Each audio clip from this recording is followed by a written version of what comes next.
Sorry, boss, but there's only two men I trust. One of them's me, the other's not you. Just the facts, ma'am.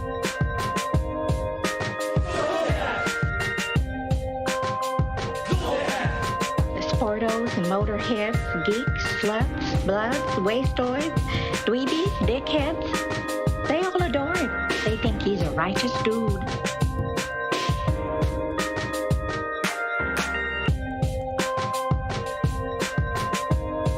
Moon River.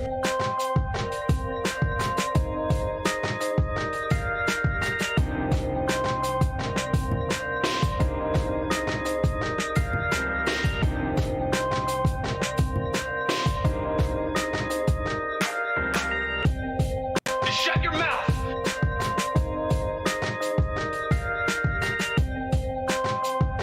Shut your mouth!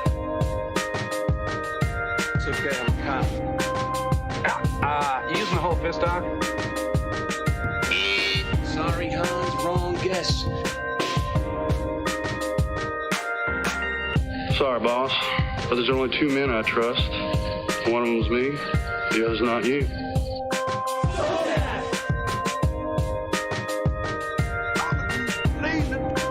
I'm a dude playing a dude disguised as another dude.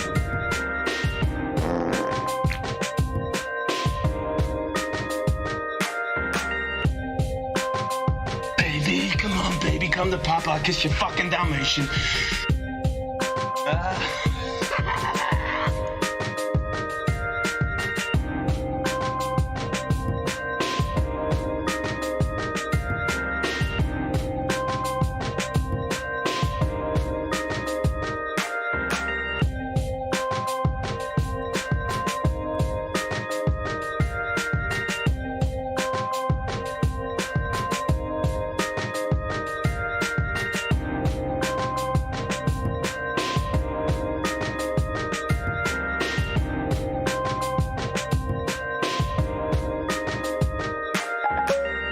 There's someone in my house eating my birthday cake with my family, and that's not me.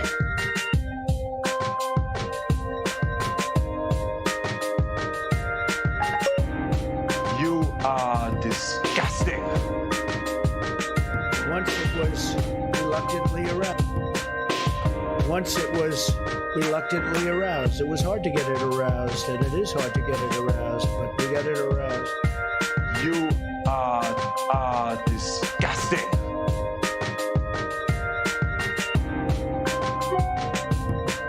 Just do it.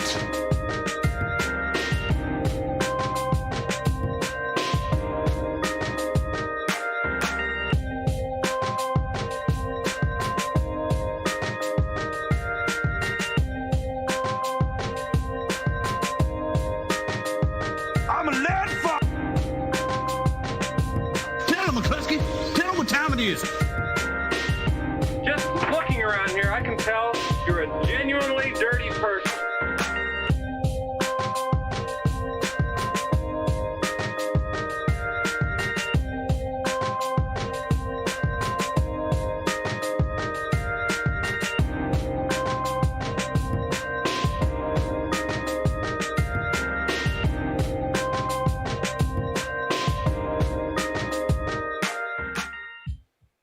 Well, all right. Here we are. Holy smokes, it's us. How are you? Happy Friday. How's everybody doing? You feeling all right? It's a bit crazy. You know, when they announced that the task force was going to be winding down, and then it was wound back up, and then it was kind of sidelined, and I was concerned, like the rest of you, that we would just run out of fodder. I thought, well, clearly this is the end of Trump's insanity, and at no point in the future will he be doing anything even remotely mockable and ridiculous. Hey, Aiden, how are you? Good to see you. What's happening, Will? And everybody else? Good to see you. Rebecca, hello. Oh, yes, I have to open the Discord. Yes, I beg your pardon. Sometimes I forget to open the Discord because it's a relatively new thing to me, don't you know? We have two Discords. We have one general Discord, which everybody can join, which is lovely, except for trolls. You guys will get booted fairly easily and fairly quickly. And then there'll be a decent portion of you that are patrons that can join the special Discord called The Chamber. I'm trying to give them as much, like a cult-like name as possible.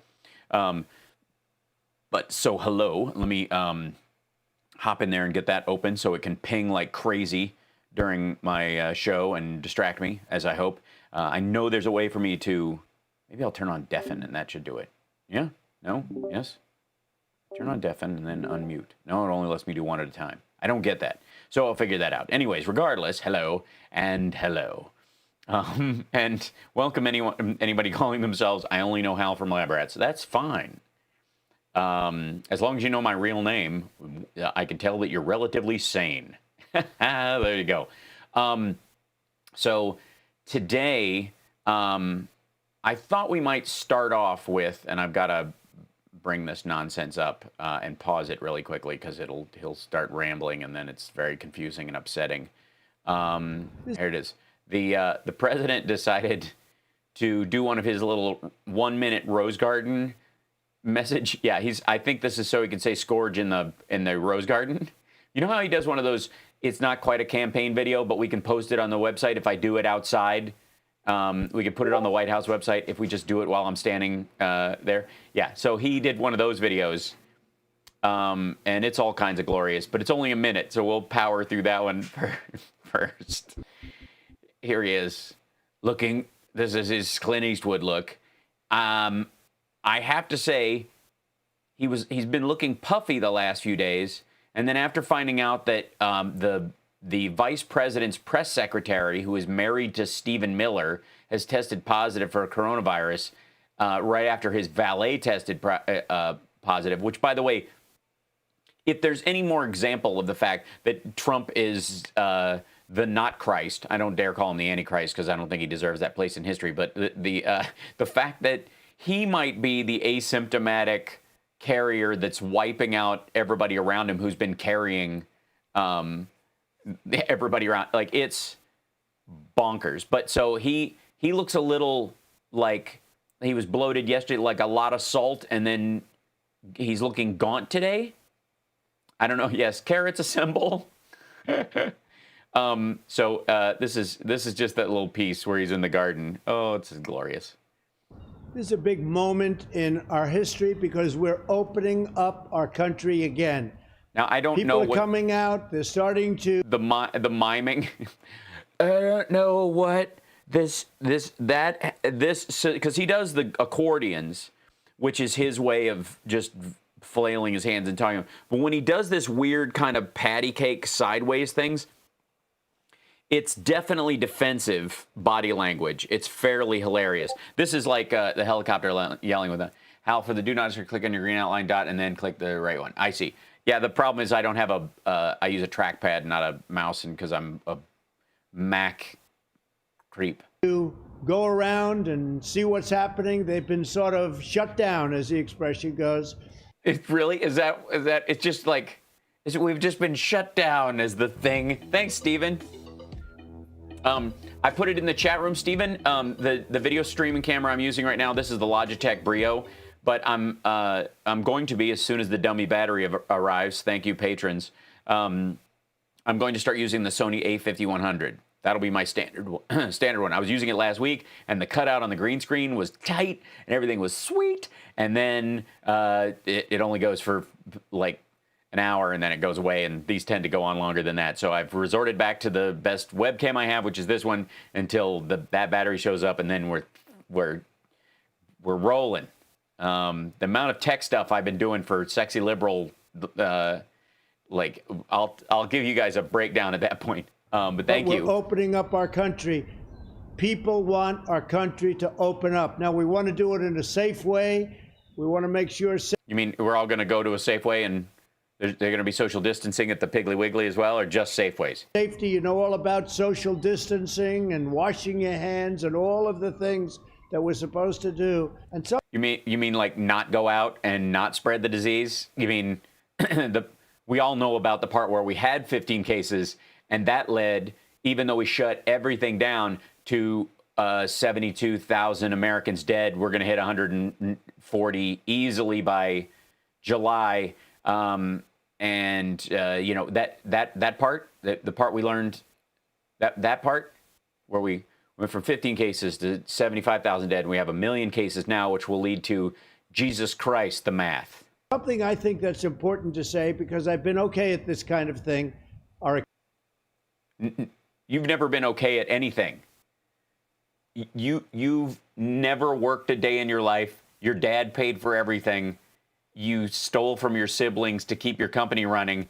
And if it wasn't for Mark Burnett, you'd be pumping gas. Economy. It's going to come back very, very strong. You know, we built Yeah, after what? After you clear out all the suckers? Okay. the greatest economy anywhere in the world. Nobody even close. Glory days. Greater than. See, here's the thing. Is it a great economy if it can be scuttled so easily? I mean, there may have been economies in the world that had less material wealth in history many, many, many times that were not even dented materially by, I mean, can you argue about the British economy post World War II? Because they were an imperial power. Yeah, China's a good example, right? Like, as far as being able to withstand an attack, isn't that the sign of a quality economy? Not just we managed to build up a bunch of firewood, and we had more firewood than anybody until I stored it in the house and smoked in bed. Like, China by far greater than anybody. Nobody was even close. I did it once. We're going to do it again.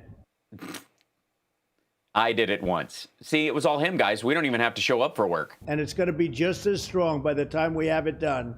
And if not stronger. It's going to be a lot sooner than anybody would understand. We're going to have an incredible next year, and I look forward to it. I bet you do, because you're not going to, it has nothing to do with you. You're going to live off, you've got $600 million from Russia keeping you afloat. Okay, so then he goes and he meets with members of Congress. This is, he gets together, this was the, you know, in lieu of, understand this is what happened. The press that he was getting from the task force briefings was cratering his numbers and becoming a national embarrassment. And then, of course, he insisted that we blast people with light and inject disinfectant into their lungs to kind of clean, because you see what the light does, and it's a thing. And so as soon as they stopped those things, everybody's like, all right, dude, he went into hiding for basically 2 days. And then he just hated that everybody was pointing out that it's better if he doesn't have these, and it's, you know, and so to prove them wrong, he decided, no, I need to be out in public again. So they have been staging some version of this BS. I mean, did you remember before this any of these things? Like, he was just golfing and running around. Like, this is his new golf, is having random press gaggles with different groups. Like even the governor mixing has turned into a minor press conference every single time. How do you know they end in Lab Rat's Elite Force? Yes, but I will not tell you in this stream. You'll have to watch on Twitch or something, because that's where I talk about that stuff. But hi. So he gathers together a bunch of these guys, and of course, like I thought it was another roundtable, because I just saw the pictures of it, and oh, that's the sound of their mic coming on. That's them, yeah. And then they know now that this is the White House stream. They keep the mics off. They are tight, especially with this crowd. They keep the mics off right up to the time he's walking in and there's applause. And then as soon as he says goodnight, it's dead, because all the hot mic stuff, and especially Pence's hot mic. I don't know if you saw that. Good Lord. So they're clapping, and then it comes in, and it comes in kind of like, yeah, there it is. Hello, everybody. Hello, sycophants and sociopaths. Thank you. Oh, it's Mnuchin. Where's my glasses? They got to be around here somewhere. Criminy. Please, let me find my glasses. Where'd they go? We'll find them, don't worry. Who moved my glasses? Who moved my glasses? I don't let anybody touch my glasses. It's the rule. All right. Please sit down. Please sit down. Don't stand during the entire thing. Get things done. Nobody gets it done like we do. Yeah, yes. What do you mean get things done? You mean kill more people than died in Vietnam? That kind of thing? Like more infection cases from this than any other country in the world? It's only because we're looking. If you don't look at the car that's barreling down on you, you won't get hit by it. Because genius. Now, I don't know, are we letting the media in? Is the media here? I guess we have a limited media because of distancing.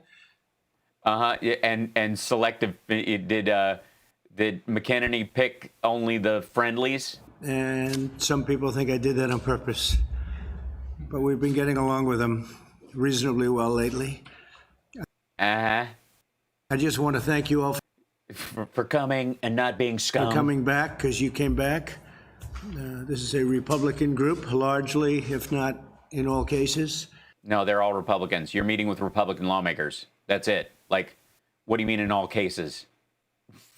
You know, My Twitch is twitch.tv/HalSparks. pretty Republican. I'm not It's fairly cryptic. sure about Devin. Let's just, you're a Republican, aren't you? Not sure about Devin.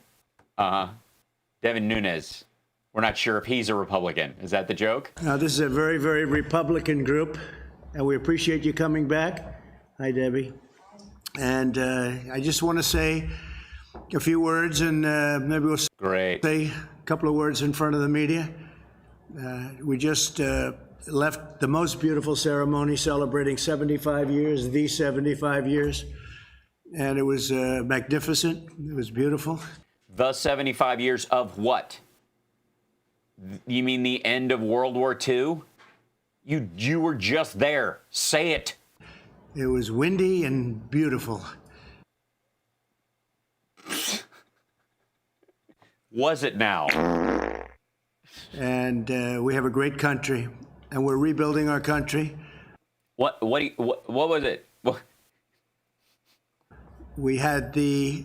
Oh, I know what it is, Rocky Mountain Mike. I just don't know that he does, and he was just there. greatest economy in the history of the world. Glory days, head farting in the young girl's eye, glory days. No country had anywhere near us, and we had the best we've ever had, but we've had the best ever in the world. Had the biggest pile of firewood ever, and I put it next to the kindling, and then somebody handed me a lighter, and instead of putting it somewhere safe, I played with it, and now, but we'll get it all back.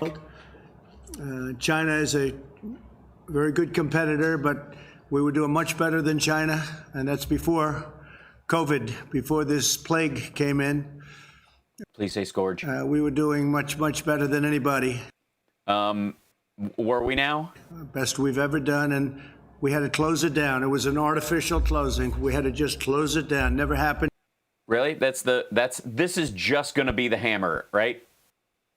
A thing like that never happened before we did the... Nobody's ever had to shut anything. Yeah, you're right. You're right. You know what? He's right. He is right. I got it. You know, guys, I got to admit, when he's right, he's right. When you're right, you're right. And you're right.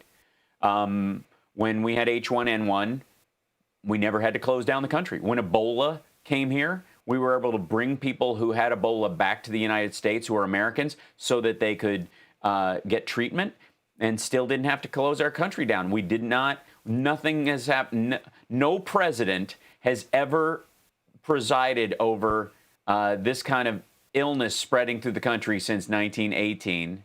And in the modern era, where we actually have medical recourse in these areas, no one's even thought of it. Like back then, I mean, during the Spanish flu, I mean, you got to admit, it was just, what are you going to do about it? You know what I mean? We're about 40 years past leeches at that point. Right thing. It's horrible what's happened. It should have been stopped. It should have been stopped where it came from, which was China. And then whose job was it to stop it from coming into the country and mitigate its spread? Whose job was that? It could have been stopped. He is winded. He just sat down. So somebody in the chat saying he sounds winded. He is winded. He had to walk and sit. Easily and quickly, and for some reason they were... It could have been stopped easily and quickly. Explain what it is. Tell us what a coronavirus is, how they operate, and how they spread. Tell us about SARS and MERS and how this is the second SARS. This is SARS-CoV-2. Tell us, please, Captain Science. I was a great genius. I had an uncle who went to MIT and taught for like a long time.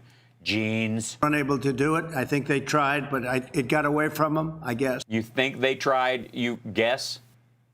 Okay.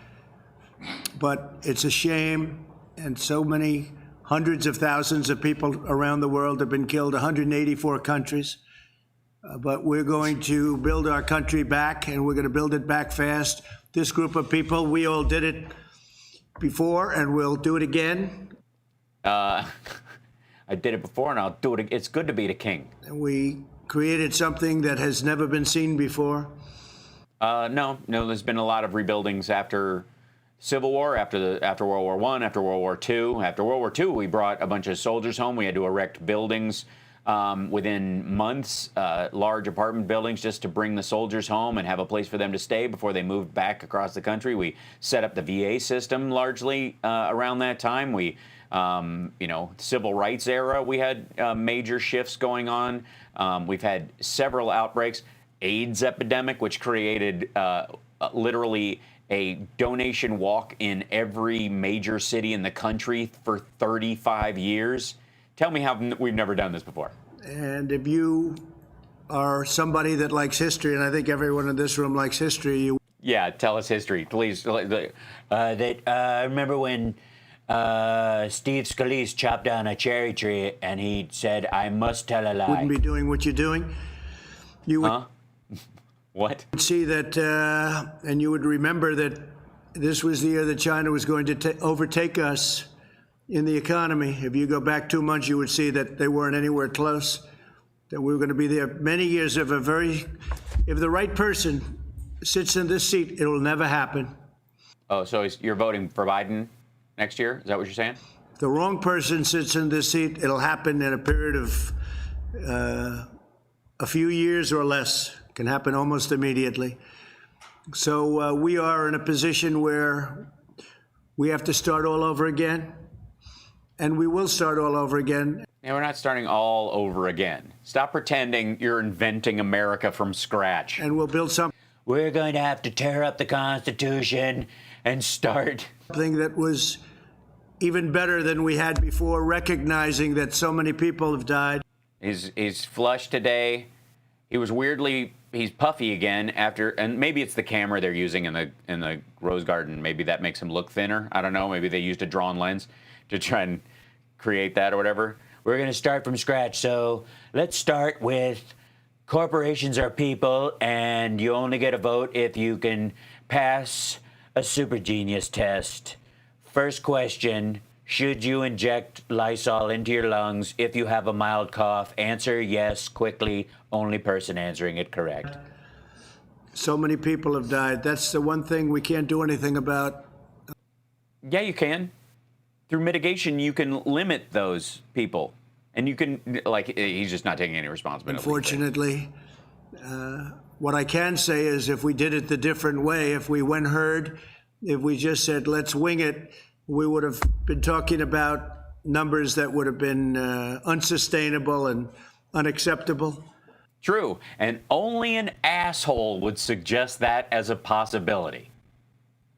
Why in a world of shit would you suggest for a second that we just let it ride? Why does this asshole think that's okay? He constantly mentions it. If we'd have just blew it, if there was no government, if we were just Neanderthals with no functioning community skills and no written language, it would have just, good Lord. You look on the screens, you look on television today, and the screens. You see body bags, and you see mass graves, and we may be talking about 95,000 people ultimately. We may be talking about something more than that. But if you... He's still downplaying the number.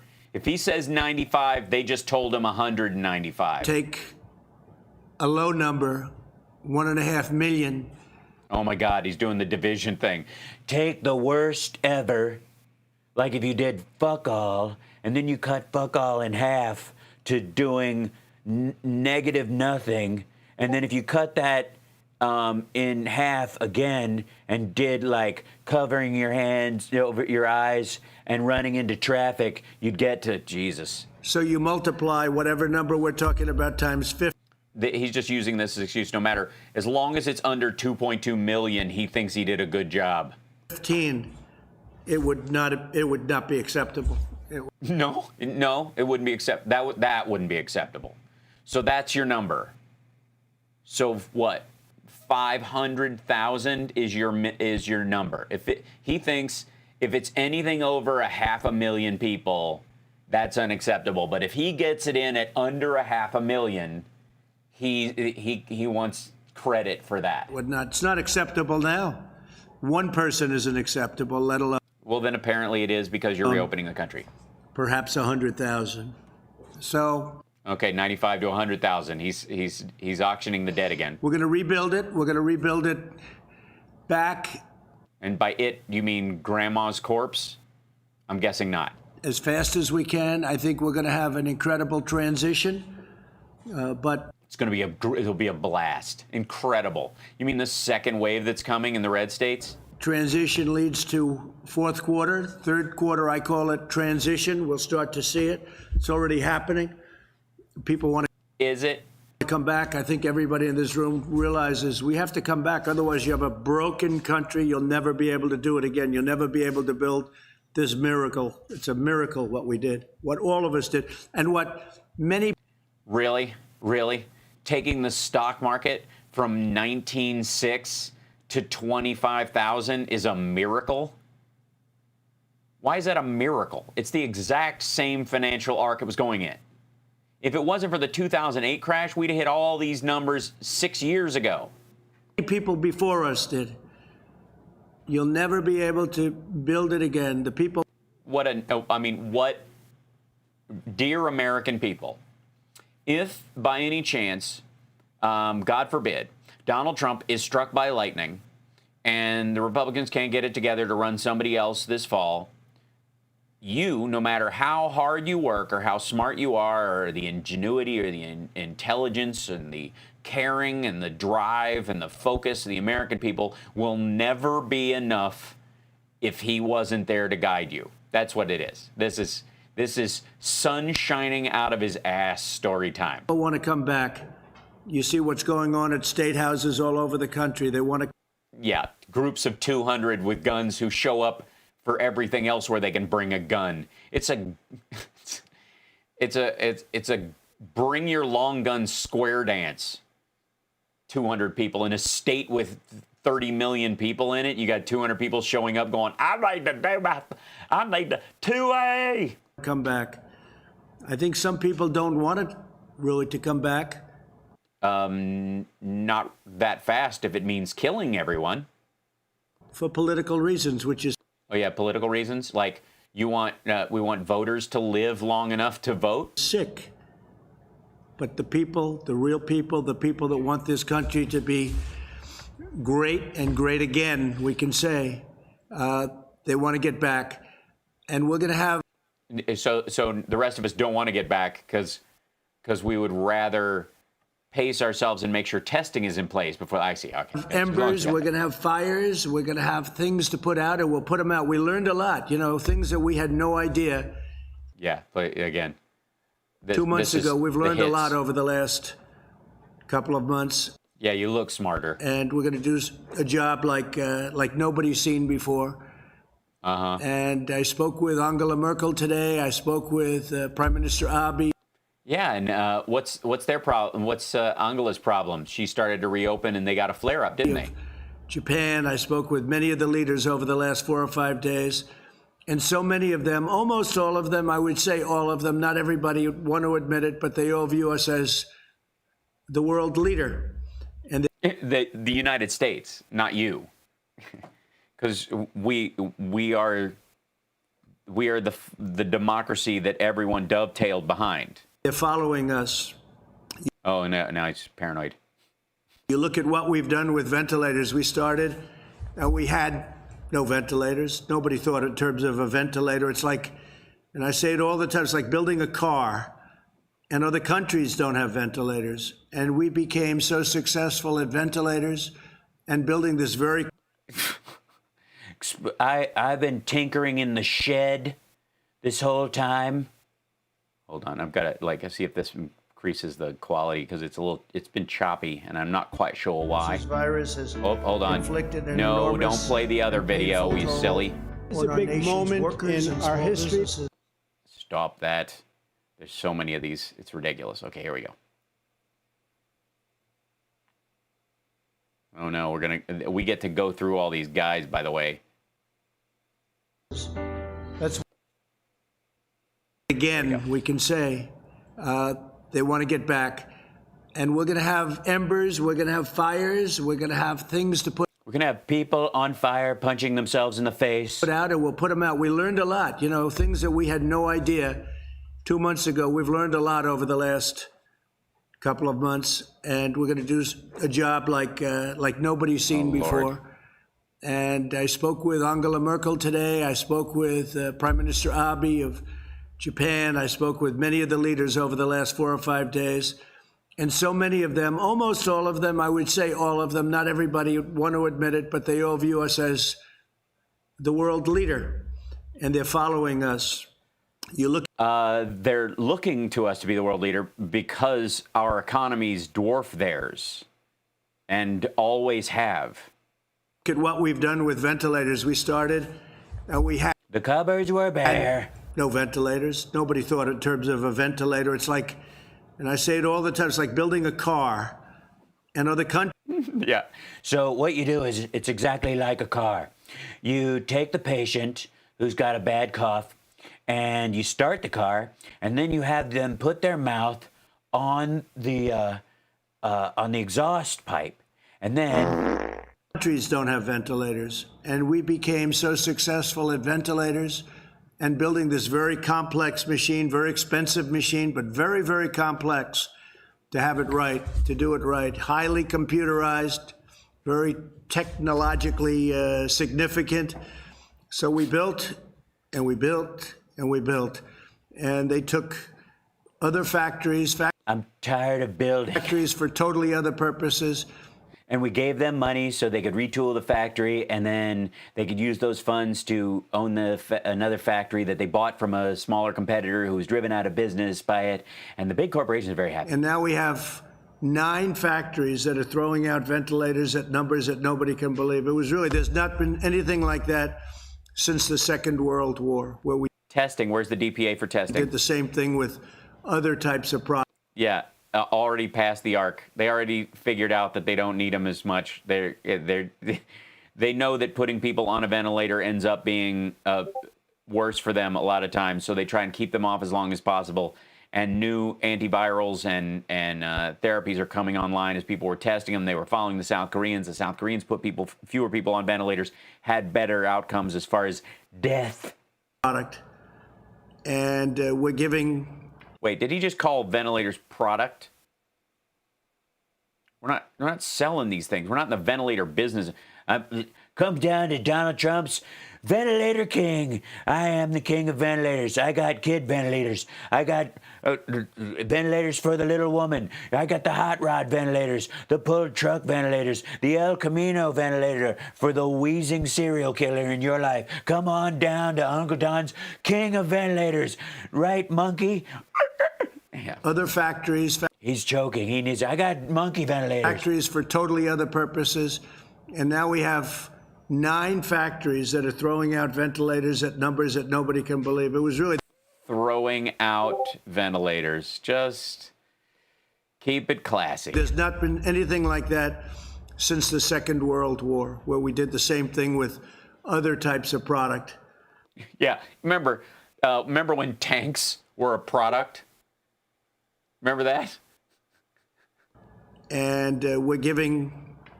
We were the king of tanks. Thousands and thousands away to other countries that are people dying because they don't have ventilators, and then from other stuff.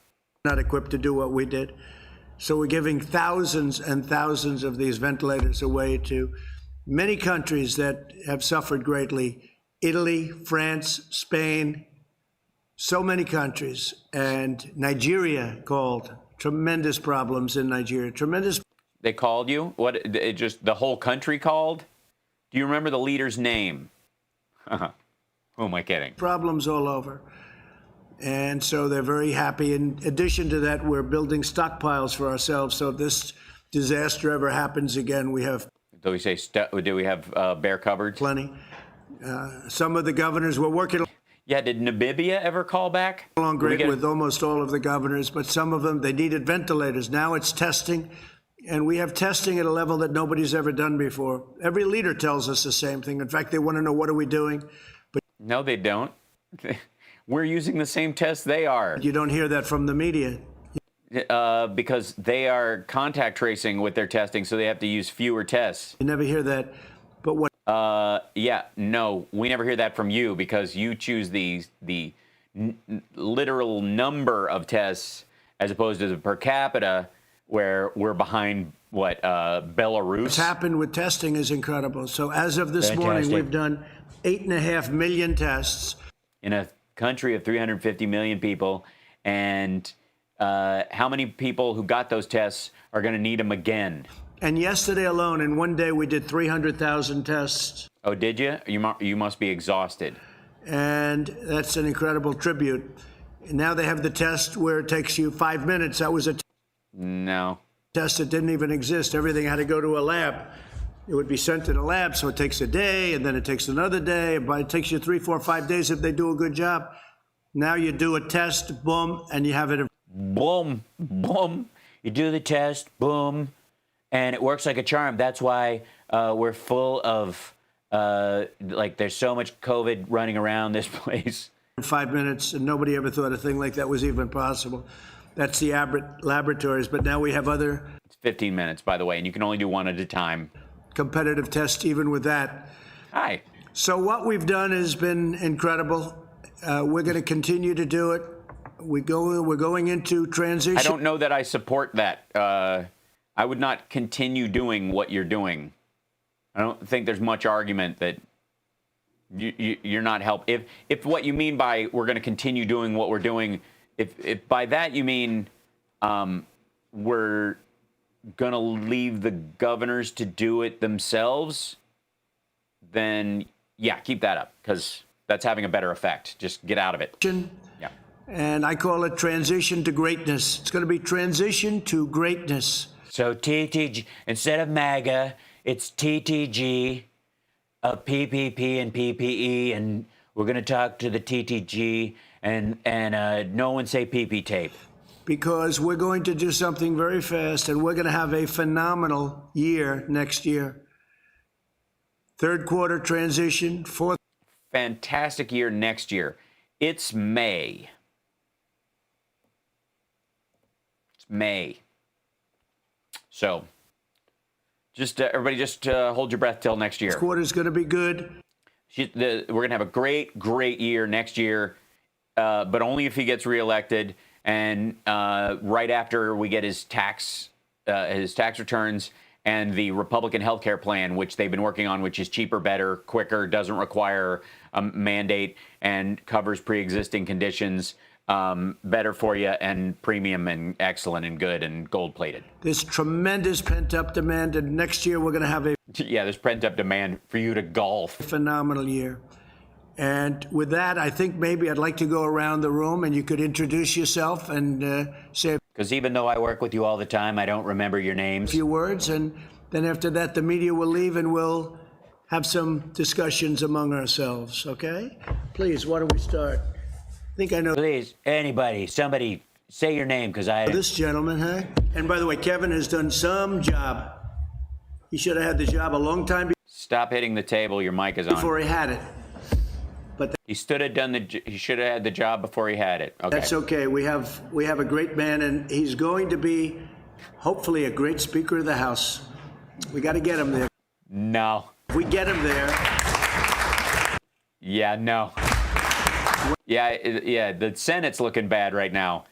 Definitely not in the car. And when I say hopefully we're going to win, because I have no doubt he'll be a great Speaker of the House. We don't have No. to hope about anything. He's done a fantastic job. Kevin?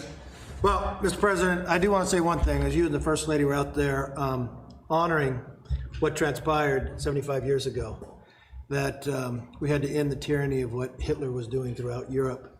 We now battle something that is like a war.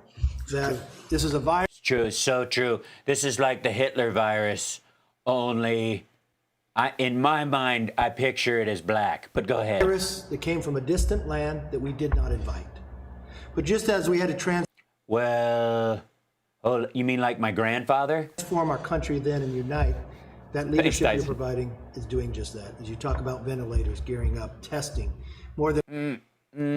Is it really is it really? Hold on. This might be, I might be asking for, oh wait, did it flip over? I hate when it does that. Hold on, right. I hate when it, like, this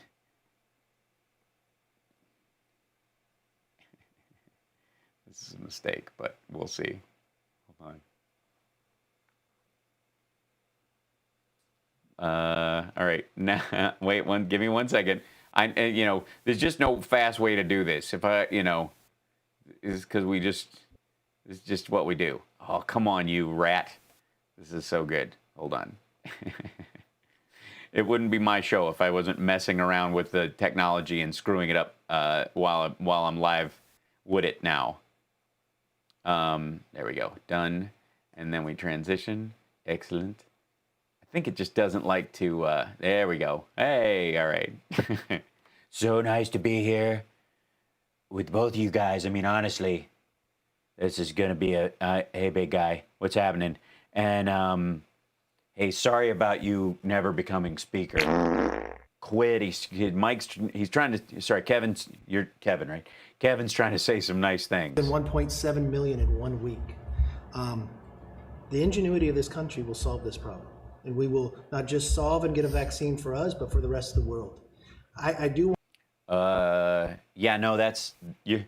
Wait, you're from Oxford? Quit. I want to thank you on coming from California. I know I have a blue state. I know I have a governor, but the way you've worked together, watching you send those You know you have a governor? Well, that's a start, I suppose. ships to New York and to California, build those hospitals in the time of. Oh, everybody who comes in the White House gets a test, so I've had a test, so I don't have to. I'm fine. I've never felt better, actually. The test is perfect. It's beautiful. It's a beautiful test, actually. Sorry, that was my bad. Oh, good Lord. I do want to thank you on behalf of everyone in California. Thank you very much.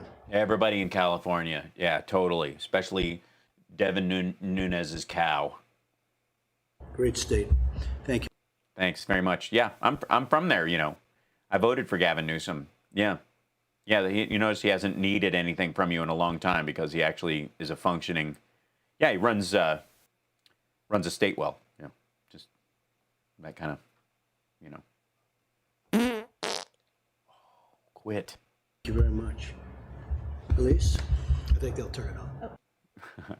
Uh-oh. Thank you, Mr. President, I'm being for all moved. of the support for New York State. This has been a true partnership, and the administration has stepped Oh no, now I'm sitting on Kevin McCarthy's lap. up, whether it's ventilators or building the Javits Center, which was tremendously important. My district in upstate New York, people are eager to get back to work safely. Our tour. Yeah, safely is the operative. Do you notice that word comes up a lot? Businesses, our hotels have been devastated. So as we talk about this transition, making sure that we allow our small businesses to get back to work safely is so incredibly important. Also, our farmers. Thank you to Secretary Perdue for stepping up. We have dairy farmers in our district who are going through a crisis, but we know that you support the farmers, and we're appreciative of all of your work for New York. And I know you've worked effectively with Democrats and Republicans in New York State, so thank you. Thank you very much. And so for the farmers, you know, we gave $12 billion 2 years ago from China through tariffs because they were targeting our farmers. And then we gave $16 billion, and this year we're giving $19 billion to the farmers. That's so weird that, you know, that the farmers are getting, I don't know why it doesn't want to transition like that. It's such a jerk move. Hold on. Let me see if I can, if it's just that it doesn't like, yeah, there we go. And that's more money than they've ever even thought about. And it's. Yeah, it's more money than we're giving the farmers. Wait, hold on. Say what? You're giving the farmers more money than they've ever thought about. So more than they actually need to sell their good. I'm confused. So why would you give, if you're trying to protect them against this, why would, do you understand what the shit he's talking about? Is that l'air de temps? Keeping them in a position where really a position of strength, but they deserve it, what they've gone through for 18. Well, definitely a position of strength if they're getting more money than they ever thought they would ever get or see or ever. By the way, I'm sorry to get point of order, sir.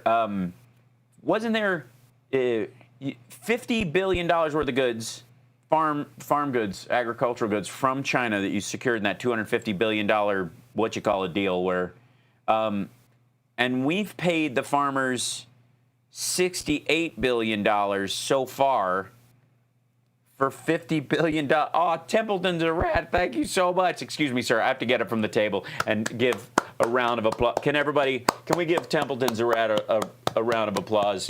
You guys aren't fans. You're not fans of Templeton? You're not fans of any of my Patreon people or my Super Chat people? Why not? I mean, they're voting with their dollars. They're showing that they care about the country. They support the show. It's all voluntary. This isn't mandatory. Am I right? Jesus, that's pink. It kind of matches his tie. Did you guys coordinate a thing? Because it's a little adorable. Did they seat you together because of that? I don't know. Come on, dance with me. Anybody? Nothing? You guys are duds. This is ridiculous. 19 years. This isn't a new phenomenon. This is for years they've been ripped off. So we're taking care of. So the farmers have been ripped off for years, and your answer is give them more money than they've ever seen ever. Is that right? Is there a word for that? It's I don't know the word. I don't know how to say it in English, but I think, do they speak Spanish in Venezuela? You would know, wouldn't you? What's the Venezuelan word for what he's talking about? I'm trying to think of it. I don't know. I'll think of it later. Of our farmers. Thank you very much, Elise. Thank you. Dan? Yes, so good. Uh-oh, I'm going to be moved near Dan. Please. Oh, thank you, Mr. President. Thank you for having us here, and thank you for working every single day. You know, Speaker Pelosi would have it's Dan Crenshaw. America Okay. believe that we can only show up to Congress to vote once every 3 weeks. Of course, that's not true. We could be working every single day, just like this administration is, and I appreciate what you've done. Appreciate working with us to protect our energy industry. Oh, so you mean Mitch McConnell's full of shit for not holding votes, is what you're saying? Is that what it is? You know, America is in real dire straits with oil prices the way they are. We're deeply. With oil prices the way they are, I see. America is in dire straits because oil prices. I see. Okay, good. All right. Well, I'm glad we got our priorities straight. That's okay. Okay, everybody feel good? Yep. Worried about that in Texas, and your administration's been excellent to work with on that front. We understand how important energy independence is to our nation. You know, Texas is reopening, and I think it can be a model for the rest of the country as we step out of. Yeah, that's the problem with the rest of you states. Get some oil. I mean, how hard is that? Treat and move to actually confront this virus head on and get people. That's right. I've read that you can guzzle oil and it makes you feel better. You can clear it up. We're back to work. Well, it's interesting, Dan, because oil prices are now going up and gasoline prices are going down. That's like the best combination I've ever heard. So our millions of people in the energy business, I think, is going to be, that's moving up. But you look at those gasoline prices and they're really coming down. So because no one's driving, you mean? I don't think I've ever seen a combination like that. It's going to be. That's because they know oil's not going to be above $30 a barrel for at least a year, if not forever and ever from now on. Very good. A lot of good things happening. It's great. Super good. In energy. Jared, you should say something because you headed up our whole ventilator problem that this country had. Oh my God, I get to sit next to Jared. The cupboard was Oh my God, Jared Kushner, you're my hero. bare when we took it over. People don't realize it. They don't want to Tell us about the bare cupboard. Tell us the story of the bare cupboards, Jared. say it, but the cupboard was bare. That we had The cupboard was bare. The old Mother Hubbard. nothing, and I could say It was bare. It only had 6 million tons of PPE and drugs and ventilators and equipment. And I mean, honestly, who can get by with only 6 million tons, right? Tell him, Jared. Tell him. say that for the military too. Dan would know that almost better than anybody, and Almost better than anybody, so not better than. All right. the folks that are so much and so well versed. Is there water, or can I get a menu, or you know what? I'm just gonna have dessert anyway. So just coffee, and then is there what's today's sorbet? Never mind. I'll ask Jared. He'll know. First on military, but our military cupboard. By the way, is everybody else planning to dance?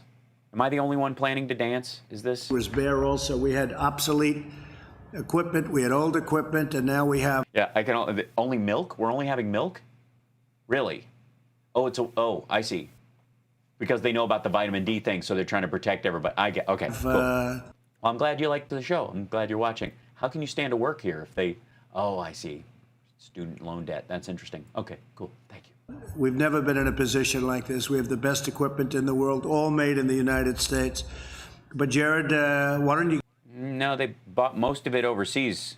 Give him a little talk on what we did with the ventilators and how that. Tell us all about it, Jared. Tell us what you did about buying them out from under states when they were getting them, and where the states started trading amongst just themselves. Became such an incredible story, and we're doing the same thing with testing, and we're pretty close to a point. Look, I'm wearing the White Castle hat. I work for White Castle now. We're equally as good. Go ahead. Yes, sir. On ventilators now, the good news is that every day the balance that we have. Dude, could you sound more like the Omen? The stockpile that the country has continues to grow. Initially, it was very. You sound like an android, Damien, incel, sociopath. Scary in that we had a lot of states requesting numbers that could not be supplied, and a lot of you were very helpful at getting the local hospitals in your districts to give the actual data to the federal government, because the president wanted to make sure that anybody in this country who needed a ventilator would get a ventilator. He saw what was happening in Italy, where people were dying in hospitals. No one wants to be that close to Jared, by the way. No one. Except me. Hi, Jared. How are you? Thanks, Jared. You're the awesomest. I'm so good to. How are you?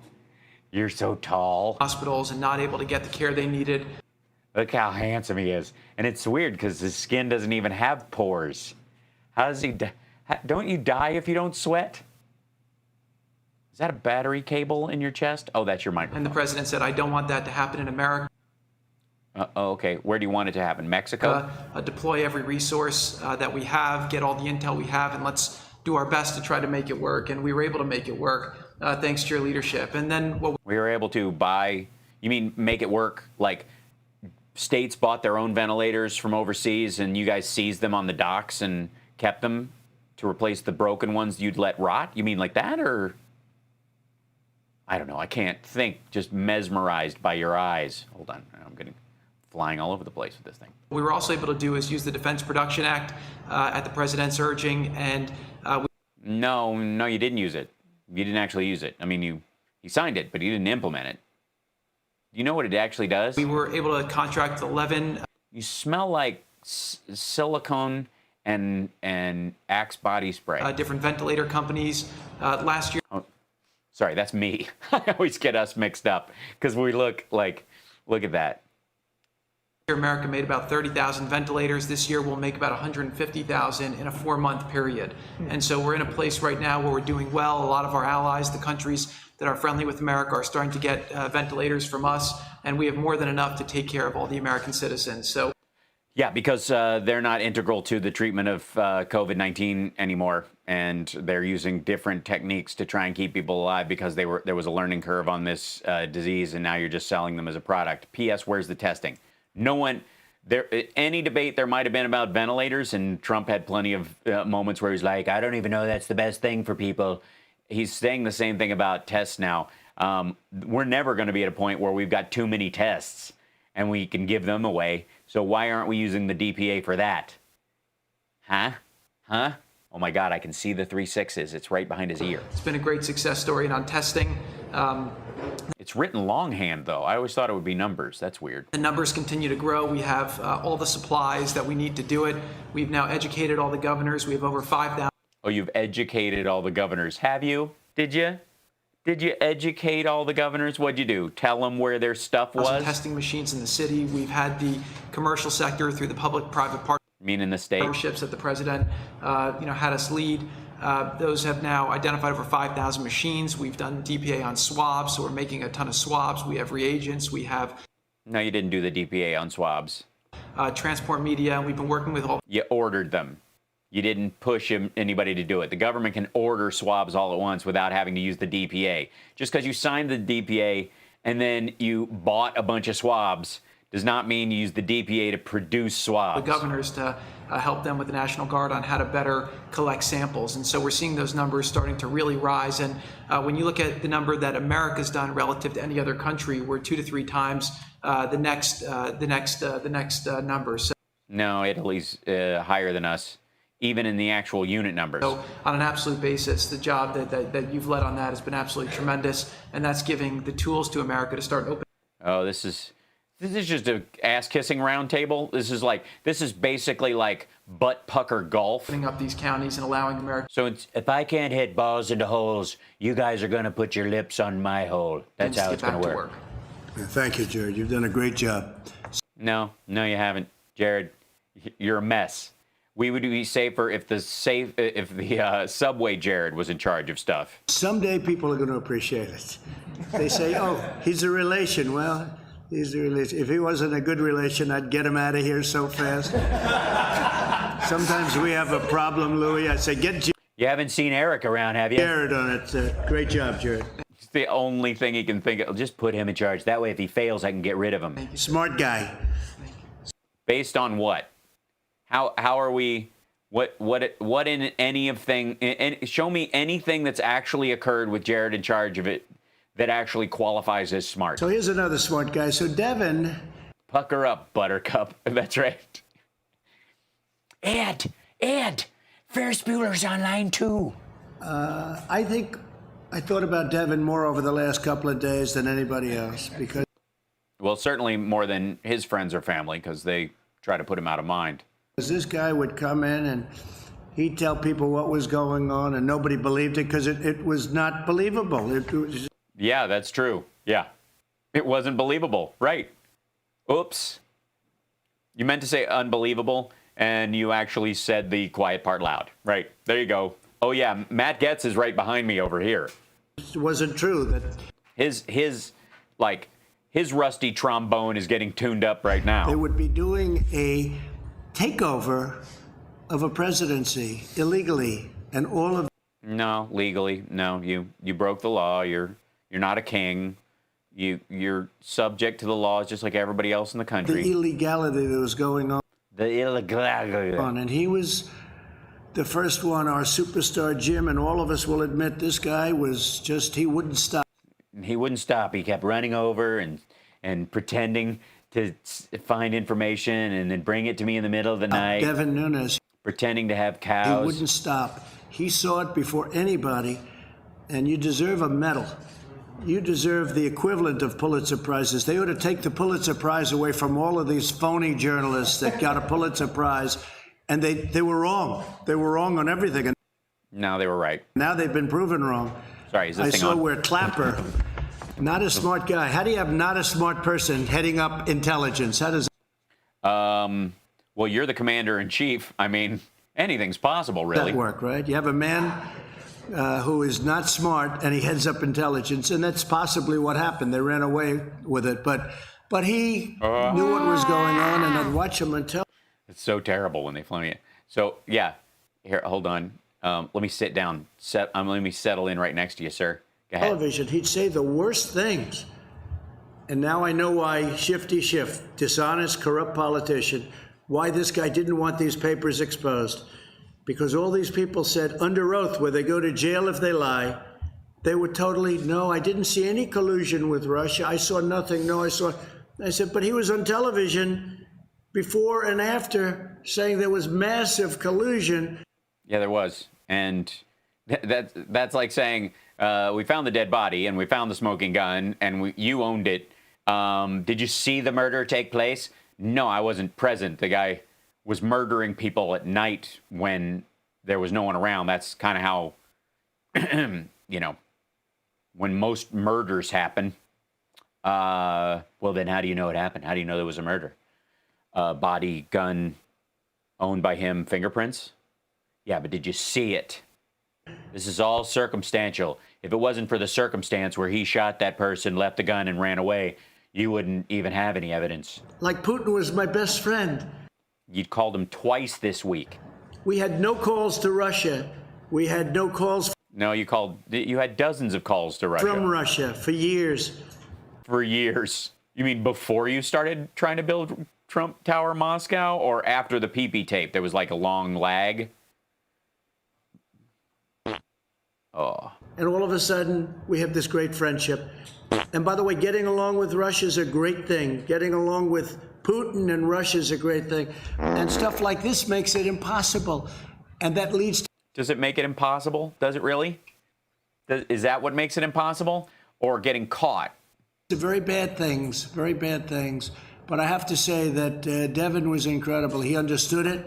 He understood the lies and the games we had to play. It was a hoax before anybody else knew what was happening. Jesus Christ. And then I have to say, the people in this room took over and did a hell of a job with you, right? They had guts. They had guts like nobody's ever seen. And it helped that we had compromise on all of them after the RNC server was hacked. Notice how the DNC server was hacked and all that stuff came out, but the RNC server was hacked as well. But none of that stuff. Oh, thank you, Gulsabum Sheb Bishop. I love that for being a Patreon. That's excellent. Thank you. Before, look at that. All I have to do is tell the truth about the DNC server hack and the RNC server hack, and people start listening, and I get a Patreon. What's happened to you? You haven't even had a sip of your water. I want to thank you on behalf of... Oh, you're welcome. Yeah, well, I'm glad, I'm glad you appreciate it. Give him a wet willy. I'm afraid I'll catch something. Our country. Can you get syphilis from a wet willy? I'm afraid you can. And I'd like to have you say a few words. Well, okay, yeah. Which words? Mr. President, you're awesome. That kind of stuff. Well, thank you, Mr. President. Uh-oh. And it's unfortunate what you had to live through for the last 4 years. Yeah. From your campaign to your presidency, and I appreciate your kind words, and for all the folks in here who have worked so hard getting to the bottom of the Russia hoax situation. Let me just talk a little bit about the situation our country's in now. I know you're well aware. We've had 6-7 weeks here of keeping people inside their homes. We've learned a lot about this virus. There's still a lot more we need to learn. We need to learn Is he just repeating what the president said? Is that what this is? You're just gonna, I'll make the president, and by the way, there's a reason why Nunes, why Trump likes him so much. And it has a lot to do with the fact that Nunes just will say the things that make him, make Trump like him. And the way you make Trump like you, in case you ever get in a situation where your life depends on it, and it just might, is you repeat back to him what he just said as a truism. You just say, whatever he just said, you just say it as if it's true, and he will like you. That's it. It's a simple mind trick. I've seen dozens of people use it on him. It's super easy. Friends over in Asia were doing the time that this... Our friends over in Asia. You mean China? Virus was taking off and the issues with the World Health Organization. And I believe with your new pick with John Ratcliffe, member of the House Intelligence Committee, member from Texas, he's going to do a great job getting to the bottom. Based on what? Bottom of this, and I think leading the intelligence agencies through what have been some pretty dark times over the last few years. some dark time. The intelligence agencies over the last few years. So you mean since Trump got in and started gutting whistleblower protections and ignoring intelligence and not reading his presidential daily brief and ignoring warnings about this fire, that kind of stuff? Is that what you're talking about? And I think we should say Rick Grinnell has done a great job, too. In fact, John called up. John Ratcliffe called up 2 days ago. He said, you know, I'm really looking forward to this, but I don't know if I can top the guy we have in there right now. And he was he's going to do a phenomenal job. Wait, he's worried he can't top the guy that oversaw not being able to get you to act on intelligence around this virus? And suggesting to you that, like, the assassination of the Iranian Republican Guard dude was just, like, aces, like that worked? Did that actually stop anything? No. Literally, that guy probably would have died of COVID if you just left it alone. But no, now we've got bullseyes on all our soldiers' backs because they're just going to play this out for 50 years. But Rick Grinnell has been incredible. Grinnell, do you only choose people for positions who have names that make them sound like dragons or evil wizards from like Lord of the Rings fanfic? Before that, we had an empty seat. Why? We had an empty seat, but Rick Grinnell...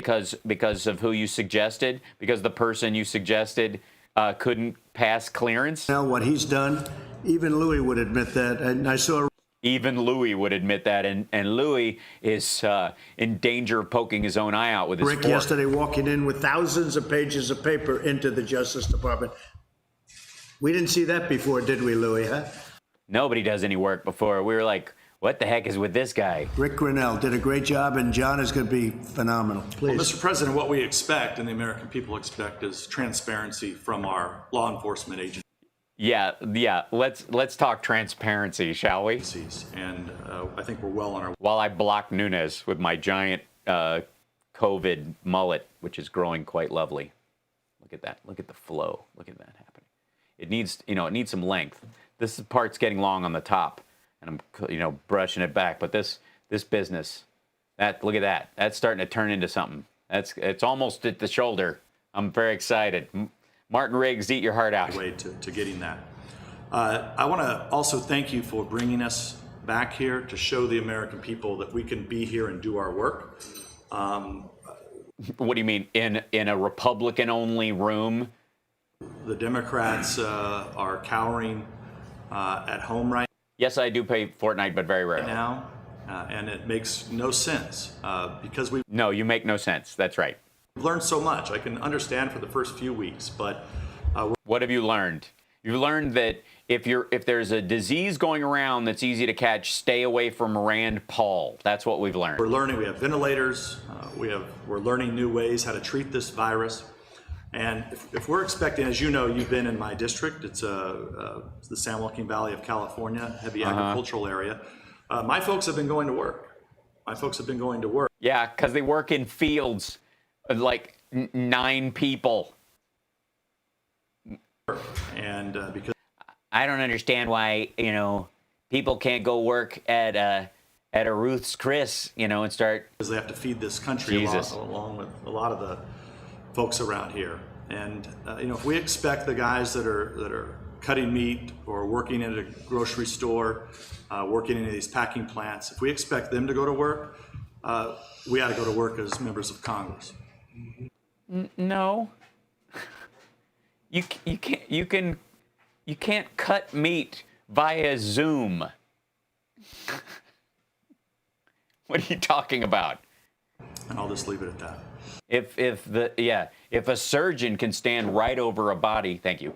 If a surgeon can stand right over a body and do surgery on it right there, we should be able to fly on commercial planes and spread the virus wearing no mask like Mike Pence. I will say I got you all of your permits necessary from the federal government for water. We throw millions of gallons a day of water into the Pacific Ocean that comes from up north. And when I saw... No, we don't. Devin, I say, how come those fields are all barren? They're beautiful land, all barren, brown. Because of drought. and then they'll have a little patch like this, a little patch in a corner, or a little patch on one side, and it's beautiful green. You could see it was so, and I said, how come so much of it, 90%, 95%, it looks like a desert, and you have this? Because it is? He said, we don't have water. I said, you mean you have a drought? This is a long time ago we met, right? Right at the beginning, before I got elected. And I said, you mean you have a drought? He said, no, we don't have a drought. We send millions of gallons of water out to the ocean to protect a very, well, I never say anything's unimportant. I think everything's important. Everything? You think everything? He thinks everything is important. To protect, go ahead, what's the name? What is it? I don't remember what you were saying. Something about, it was probably some bird or something. The smelt, Delta smelt. Yeah. So you have a Delta smelt that's not doing well. Delta smelt, what's that flower you had melt? It's getting no water. Tuna melt.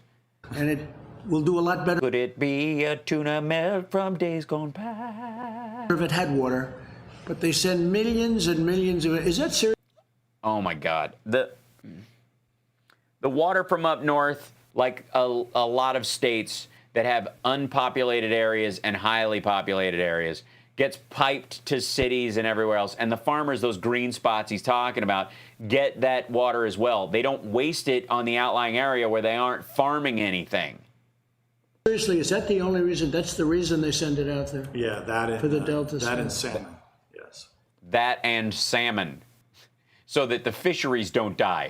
So the farmers are very thankful for recognizing the important work that you've done, not only in San Joaquin Valley, but all over the country. And I'll just say that's why they're out working, and I think we should be working. Well, you know what? Farmers aren't going to pour water on sand and try to grow corn, dummy. With the water, though, I said, so what has to happen? Well, you need approvals from Congress, from this, from you need all sorts of approvals, but you need it from it's a state issue. Commerce, more importantly than anything. It's a state issue. I got every approval for you, and you get a lot of the state approvals done through Kevin and yourself and others. All you need now is a signature of the governor. Right, it's a state issue. Like you did nothing. And those what I did was I made a couple of phone calls and they said it's a state thing. And then I was like, well, we should be able to override the state things and stop states from doing that. And all the Republican governors all called me at once and said, no. Millions of gallons of wasted water going into the Pacific. That's like a drop in the bucket. Doesn't mean anything to the Pacific. All of the Oh, the Pacific isn't even grateful. The Pacific Ocean has been ripping us off for so long. Other administrations were letting the Pacific Ocean take our rainwater. That water would come right down all the way into Los Angeles. And, you know, in Los Angeles, I had a house in Los Angeles. I sold it. You know why I sold it? Because no one wanted you there and no one wanted to hang out with you, and they were all embarrassed to be around you, and they were sick of you creeping on their wives. The service says you can't come here anymore. I said I might as well sell it. But I had a house, and you couldn't have water. You couldn't water your grass. They said, oh, you're not allowed to water your grass. Because of a drought. That's why water gets shipped down from up north. And then you look at this massive turn. They had a turn. It takes a day to turn it, like a big faucet. And they turn it, and it veers all the water out into the Pacific. It's crazy. Yeah, that's why the Los Angeles mayor and California Governor Devin Nunes at this point have started digging aquifers essentially and retention tanks.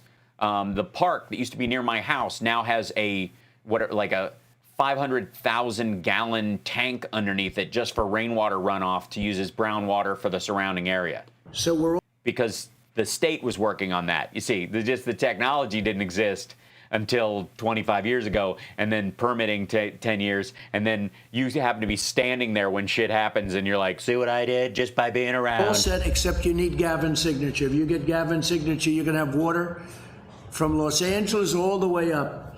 Yeah. And it's the most incredible thing I've ever seen. You don't know what you're talking about, but it's adorable. Explain it to everyone. I thought it was a drought. I said, he said, no, we have tremendous amounts of water, but we send it out to the Pacific Ocean. The LA River has runoff that goes out that way because the dam that holds the water for LA is nearly bursting. But that's the drinking water, and there's no reason in a hot climate to waste all the water when we do have limited amounts and an ever-growing city. These guys do not think more than 3 weeks ahead. It was over the smelt. So if you can get his signature. Well, I know you know, during this time of crisis, we need to work with the governor, and I thank you for working with our governor, who's obviously not a supporter of yours. But there is a serious issue. I don't know. He sounds like a supporter. I think he is a supporter. He's not a supporter. Why are you staring at me like that? Hi. You smell like fish delight. There that the governor needs to recognize that we have a water crisis in our state that you've recognized, and he needs to drop the lawsuits that he's brought and work with us. Well, we've gotten along very well, Gavin Newsom. We've gotten very well with regard to COVID-19, as we call it. As we call it, you know, that's the nickname we're using around the office. As we call it. In that respect, he's been fantastic, and we've been fantastic, and he's... Oh, and if I do say so myself, we've been fantastic. He's been fantastic, but we've been fantastic, a lot. Said very generous things, but on other things we disagree, like the water. You don't even know what you don't have a disagreement with him. They're implementing a plan to salvage more rainwater. What are you talking about? You're literally talking out of your ass right now. I'm surprised anyone's eyes aren't bleeding. Like cars, because you can have a car for much less money that's equally good environmentally, but much safer, better car. Yeah, what kind of car? California. You mean like a Hummer or a piece of like Army surplus truck? Forces you to build a bad car that doesn't work well.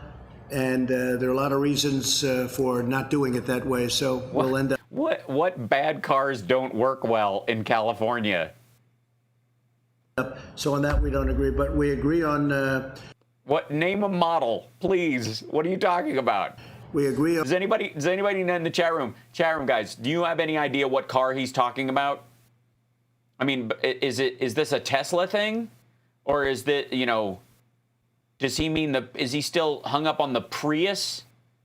What? On the coronavirus and... or COVID, as we call it around the office. On that we've gotten along very well, and we've done a great job for California and for everybody, and for everybody, except the 75,000 dead people, but, you know, and the multitudes of sick people who are permanently damaged. He was very honest about that assessment. It would be great if you could get the water, but you're all set, okay? You're all set. Just I say that to Kevin too. Get his signature, and you're gonna have so many. You're gonna all those. It's like I'm making it rain, but not like strip club, like Jesus. Thousands of acres. I don't know what it is. The Chevy Nova, the Zero, the Model T. Nobody knows. A Mini Cooper, yeah. I know it's about like air quality standards. I just don't know which one he has a problem with. Are going to be opened up, and they'll have plenty of water. Edsel, it's the Tucker. For Los Angeles, too. So they won't have to ration. They're going to water. I like the Tucker a lot because it's named after a friend of mine who deserves a Pulitzer. They're going to ration the water in California. It's the most incredible thing I've ever seen, and yet they're sending millions of gallons out. So thank you very much. But they're unable to store. It rains in such huge amounts, and the amount of storage you would have that would be dry the rest of the year. They need to build 2 more dams. And reservoirs. Where are you going to put them? Thank you for original. If they don't have the runoff, that dam breaks, and everywhere south of the 10 in Los Angeles will be underwater. Hundreds of thousands of people, if not 1 million people, will die. Thank you very much for the job you've done. Appreciate it. Thank you, sir. Please. Here's a good idea. Build a mountain. Thanks, Sandberg. I enjoyed doing them. I appreciate it. Ted Budd, North Carolina. Yes. I want to thank you. Oh, yes, Ted. Bud, Ted Bud. For having me here. I also want to thank my colleagues from the House. There is no vote today. There's nothing we're voting on. The Speaker Pelosi, has not brought us in to do anything meaningful, but we're here to lead by example and to say that we're here to not do anything meaningful right now. Thank you, Rebecca. We're ready to work. So we need something meaningful to help those back home. In North Carolina, we're very grateful for all the work that you've done here. And again, Secretary Mnuchin, want to thank you as well for all that you've done. Nunes is look how jealous he is. Why does he like Ted Budd all of a sudden? Ted Budd doesn't have any fake cows. Why not? PPP and the work that you've done. Oh, done for Main Street has helped keep these businesses intact so that we can have... Are they intact? Is that what's happening? Is that why we have 20 million new unemployed? Intact so that we can have this quick recovery. We're ready for Q3. We're ready to get going in North Carolina. We're ready to rebuild. We're ready to infect everybody and separate the wheat from the chaff. Kill a little bit of passive eugenics, because nothing says Christian more than some people just got to die to make room for the economy. Great job. Thank you. Great job, Ted Bud. It almost sounds like Bundy, and you kind of look like him. I'm just saying. Thank you, Mr. President. Ooh. Hi. I didn't mean you look like Ted Bundy that much, but you kind of, I mean, you do favor him. Except he was supposedly charming. President Guy Reschenthaler from Pennsylvania. I just want to thank you and the administration. Hey, Guy. What's up, Guy? For holding China accountable. I think for way too holding China accountable? long, no one's held China accountable. And yeah, that's the problem. We didn't hold China accountable. You mean like when he was saying, I think she is a personal friend of his and he's doing a great job and they're being very transparent? You mean like that kind of thing? Looking into the World Health. That kind of accountable? Or you mean after 65,000 dead people, you finally start going, maybe they should have stopped it because it's messing with my reelection. Maybe they aren't friends of mine. Organization and how they really worked hand in glove with the Chinese Communist Party to cover this virus up in the early days is absolutely. So you're saying it was a mistake for the president to say we had our own people in the WHO in China and that they were doing a great job? When he said that in February, you're saying that was a part of an evil Chinese plot? I'm just taking notes. Shameful. So thank you for bringing attention to that.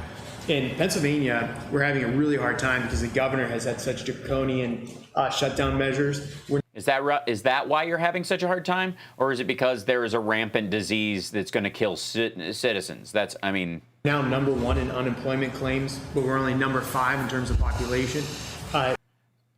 Because all the people filed or your system functioned. And the reason you're number 1 in unemployment claims is because you do have fewer people, and your state, though, has an outsized large economy, so those people can actually get unemployment. See how that works? Whereas some of the giant states would have huge populations, they crashed their unemployment thing and they ran out of funds, or they've just punted people's requests, and people get frustrated and don't go into the system and end up, finding other resources or just going without. Instead of protecting the most vulnerable in nursing homes, where you had 65% of the deaths, if not more, in Pennsylvania, So 35% of the people in Pennsylvania who get this and get sick and die had it coming? Or, that's 35% of the people who die from this aren't in nursing homes. 35%. Had a draconian measure, one-size-fits-all approach that lacked any kind of nuance, and it's destroying our economy. Really? What's the nuance that you would like? What kind of nuance? Like gun ranges? While at the same time leaving the most vulnerable exposed to this virus. So thanks for calling out the governors. So it's too draconian. It's so draconian it's exposing people. I see. That are going too far with this and calling for America and Congress to go back to work. So what the Democrats are doing in Pennsylvania is a disgrace. Oh, yeah? Okay. Yeah. How so? Okay. It's a disgrace. Thanks, Jeff Ninecow. I agree. Thank you very much. Thank you. Mr. President, Mark Green from Tennessee. Great to see you again. Thanks, Mark. Thanks for your... Oh, thanks. Excuse me. I have a small crick in my back from an infectious disease I picked up from hanging out with Rand Paul in a bourbon bash he had down there. These Illuminati masks. I don't know what it was. I don't know. Anyways, I got tennis elbow in my pelvis. Leadership, this COVID-19 thing. And don't mind me, I just get very excited when I'm around you and start masturbating under the table. It's cabbing anybody. 19 thing has been unprecedented. It's... You do realize I'm president, right? A challenge to both the world and the United States, our country. Yeah, hands on the table, buddy. A challenge made worse by China and the delay. A China made worse by challenge. A China made worse by a challenge made worse by China. We challenge China to challenge China to China challenge itself. Delays and information to us, the deception. China lied and people died. China lied and people died. And the president You know, anybody who supported I agree with Mark Green right here. Anybody who backed China and said they were being transparent, like the leadership is friends of theirs for months while this was, oh, damn it. And as an infantry officer, sorry, I didn't realize I got hosted by my own petard. An ER physician, former business CEO, I know that when a leader is caught in an ambush, that leader has to make split-second decisions with the information that they have. That's right. And you, over the course of February, made several split-second decisions to use a 3-iron when other people would have used a 5-wood, and to have a rally with tens of thousands of people in it when an infectious disease was cascading across the United States. And those are the kind of split-second decisions that I appreciate. Mr. President, I'm proud of the decisions that you have made. I'm, because we can do without some of those old folks. I mean, some people are newly happy. If we'd have only gotten rid of the inheritance tax, what I call the death tax, before all these old people started to kick, we would have had some decisions like banning travel from China, which 40 other countries did right before us, and all the airlines. And a lot of those people just flew through a bunch of European countries because you had no problem with that, and then you went golfing. These guys all laughed at and criticized. These guys over here, and I don't mean Jim Jordan and all the guys on there, I mean the media, but these are, of course, OAN and Fox News and some people that were handpicked. I mean, honestly. But it saved American lives. It saved American lives, except the ones it didn't, because you were so focused on anybody that was ethnically Chinese, non-resident visa holders. Of course, resident visa holders who were Chinese and worked in the agricultural business, and of course were working on the deal you were talking about to buy pork and beef, are probably why a lot of the infections are spreading through them. And it was those split-second decisions for you to have 2 scoops of ice cream instead of 1. So you saved American lives with those. By just not literally shoving your own head up your ass. Decisions.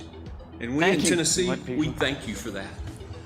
Where we have an outsized number of sick and dead compared to Kentucky, who implemented a lot of the necessary CDC guidelines that your, curiously enough, task force recommended. We're opened up for business. And we couldn't be happier to get rid of some of the hillbillies we got around here. A lot of them are smokers, and really, they just stank up the place. We're going to the restaurants, and business is running again. We're ready to lead, and we appreciate your phased plan. We're implementing it in Tennessee. Except we're not. Just thank you for your leadership, sir. I might start crying. I really appreciate it, and your governor is doing a great job. And you're right. And I can feel your hand on my knee all the way over here. We banned people from China coming in, and they said, "Oh, but you did allow people." Yeah, they were American citizens, and they. No, anybody with a resident visa and anybody over here doing business could come and go all they wanted. They were allowed in under very, very strict rules. And no, it was a voluntary 14-day quarantine if they chose to. Regulations and quarantines and everything else, but we banned people. And a number of our leading doctors said that saved hundreds. What is with? Oh, I don't know if you can see this. What's with Matt Getz's leg? Watch this. Have a little caffeine, thousands of dude. Lives. And that was in January. And I remember being in a room with, I think, 21 people, and I was the only one that wanted to do. I don't know what room he thinks he was in. He was the only one in the room who thought that was the only thing you had to do. Can we understand that? Can we be abundantly clear? He keeps bringing this shit up. He thought it's enough to close travel from China after the 40 other countries, including Italy, had done it, and the airlines had done it. He's like, well, let's just shut down people coming in. Okay, see you later. And everybody's like, no. We have to track and trace people. We have to do a mandatory quarantine. He's like, I'm golfing. Do that. Nobody else wanted to do it. They thought nobody wanted to do just that and only that. They thought it was crazy. Yes, it's crazy to think doing just that and only that would solve the problem. Never been done before. Yeah, nobody had thought to just close travel after a bunch of other countries had done it and then go golfing. Nothing like that had ever been done before. Yeah, like nobody thought to do that during H1N1. H1N1, they did track and tracing, and they worked with the CDC to isolate cases and I mean, nobody thought to do just that and nothing else. And now you watch them, the Democrats and the media, say, oh, I should have. Oh, not just them. Me too. Don't leave me out of it. I mean, I'm sitting right here next to Jitterleg Matt Getz. I was telling people to wash their hands, clean common surfaces, cough into their elbow, and avoid public spaces if they were sick since December. And I'm not in the intelligence community. I'm just intelligent. And for the record, you know, like, what the hell do I know? I'm just. So don't leave me out. Don't just say the Dems and the media. I'm just on YouTube. I don't qualify as media. Done it sooner. There was nobody even thought about it. Nobody thought about just that and only that, dummy. And a month later, you'd see Nancy Pelosi and other people talking about this disease is just nothing. It's going to spread over. And she wanted to go, and she was actually. Nobody said it was nothing and it would just spread over. They were saying it wasn't. You're not going to catch it from Asian people. It's not a Chinese human specific disease. Late in February, she was in Chinatown in San Francisco celebrating because this disease is going to be nothing. So I understand that. I mean, she felt she was celebrating because it was going to be nothing. Can we roll the tape? Where is the footage of Nancy Pelosi dancing in the streets because COVID was over then? And I can understand it. But for them to say much earlier, I actually banned Chinese from coming in China. Yeah, Chinese. There, he said it accidentally. Did you hear that? Holy smokes, he finally said it. He banned Chinese people from coming into our country. It's just such a political disgrace that they're able to get away. It's just like Shifty Schiff making the statement today to try and save face when we have him cold on the papers, on the document. Oh, really? Well, then just release the unredacted Mueller report and the grand jury testimony. If it's, I mean, all it's going to do is prove you innocent more. You know what I mean? It's in about 19 different ways. It's so bad and so sad for our country. Thank you. So bad and so sad. Thank you for kissing my ass so roundly. It's a little, honestly, get a closer shave next time because I think my anus is chafed. Thank you very much, Mr. President, you put that ban in place. Okay, put it. All right, tap the brakes, buddy, because it's getting a little creepy. Before they even named the virus. Yeah. You saved Americans. No. It wasn't before they named the virus. Lives. Thank you. Thank you very much. I appreciate it. Thank you, Mr. President. The CDC had been calling it COVID-19 since December. Kelly Armstrong from North Dakota. We're an ag and energy state, so we've been uniquely hit on a lot of this stuff, but I'd like to. And it's, I designed a machine that makes power out of eggs. Thank you for doesn't work, but American ingenuity. Standing so tough with Saudi Arabia, that was a huge deal for our oil producers. Standing so tough with Saudi Arabia.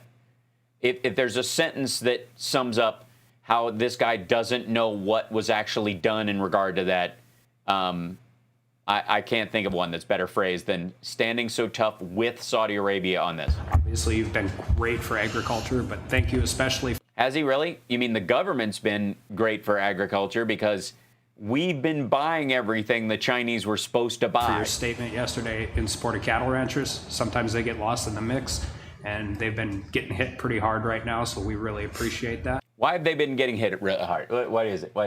What could it be? Could it be that the meat processing plants are getting wiped out because the assholes that run them don't care about their workers and only save the test for the management?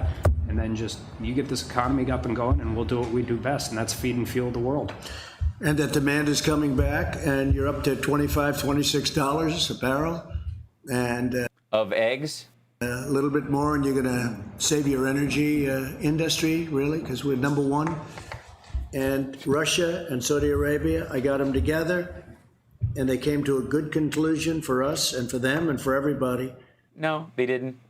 And once that demand goes up, it's going to be great for the energy industry. And the gas prices will go up again, and they'll be able to charge more during the summer when people start traveling again. So, thank you very much. Thank you, sir. Louis? Oh, my God, Louis Gohmert. This is going to be sweet. He's over here, so we can't actually. There he is. There he is, Louis. Right? They kind of put him over in the corner. Yeah, Louis. They like you so much they put you right near the door where you can hit the shitter on your way out. Thank you, Mr. President, and echoing the thanks. If you had lost that election in 2016, we would never have been energy independent. And, we were already energy independent. We were already energy independent. We were already a net exporter of energy under Obama. That happened friggin' 7 years ago. Are we not? Okay, what happened? Did I mute us and then? Adequately, that you saw to it that we had tests and that nobody. Yeah, we have adequate tests. Powerfully. We have very adequate. Our tests are powerfully adequate. In here has the coronavirus unless it's somebody in the media. Yeah, that's like the Louis Gohmert is the Chinatown of the Congress. Forget it, Hal. It's Louis Gohmert. So the only reason we would wear masks is if we were trying to protect ourselves from you in the media, and we're not scared of you. So that you in the media. You're going to get a question in a little bit about who actually is in the area had COVID, and it wasn't a media person. That's why we can be here like this. So thank you for amazing job you've done, and it is amazing to see. Why is it amazing? Why is the baseline minimum so mind-boggling to these assholes? The hypocrisy, you do a travel ban, like Mark said, it saved lives, and they called you racist, and then because you only made it non-resident Chinese people, Americans, and anybody with a resident visa of any country who'd been in China, of any ethnicity, European, black, Chinese, what have you, if they had a resident visa, they came in and they were asked to voluntarily quarantine for 14 days. How many of them did? Clearly not enough, because we went from 15 cases to 1,000,003. When they realized you did the right thing, they said you should have done it earlier. And yeah, he should have done it earlier. And before, maybe, if we're leading in the world, if you're talking about world leadership, maybe before the 40 other countries? Perhaps they could have noticed the need if they had not been pursuing, the hoax that was the impeachment. And I know the speaker has appointed this new committee. Oh, somebody's on their phone right there. Who's that? Who's that in the screen? 1 second, I have to slide back out of the way. Is there a password? Are we getting a password on this one? On this, whoever's phone? Doot, doot, doot. Do you mind if should we swipe right or swipe left? I don't know if we like them or not. Hold on. Committee to investigate your handling of the coronavirus.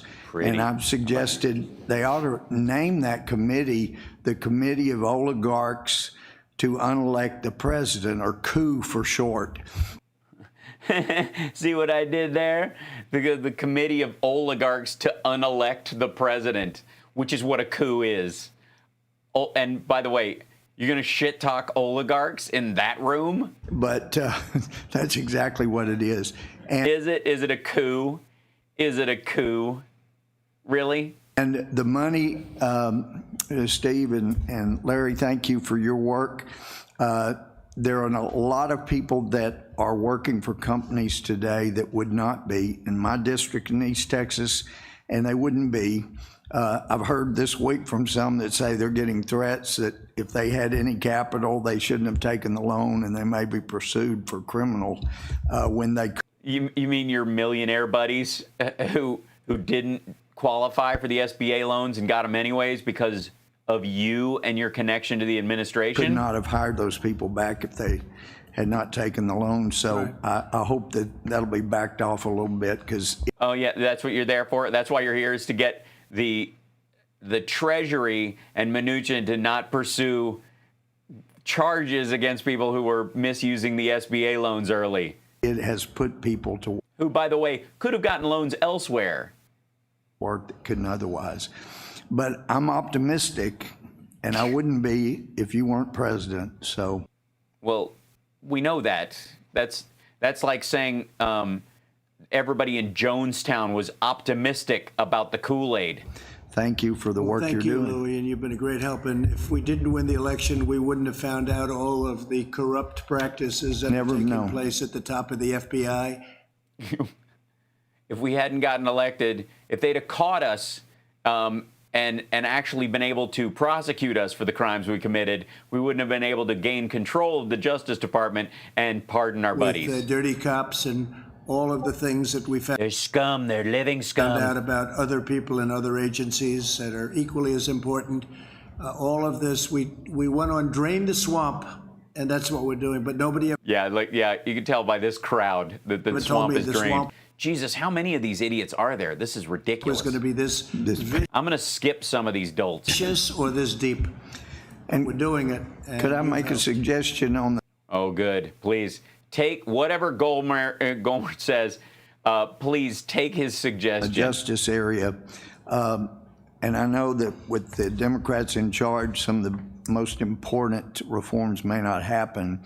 But the FBI is the only law enforcement entity I'm aware of that has not even come into the 20th century, not even asking them to come into the 21st.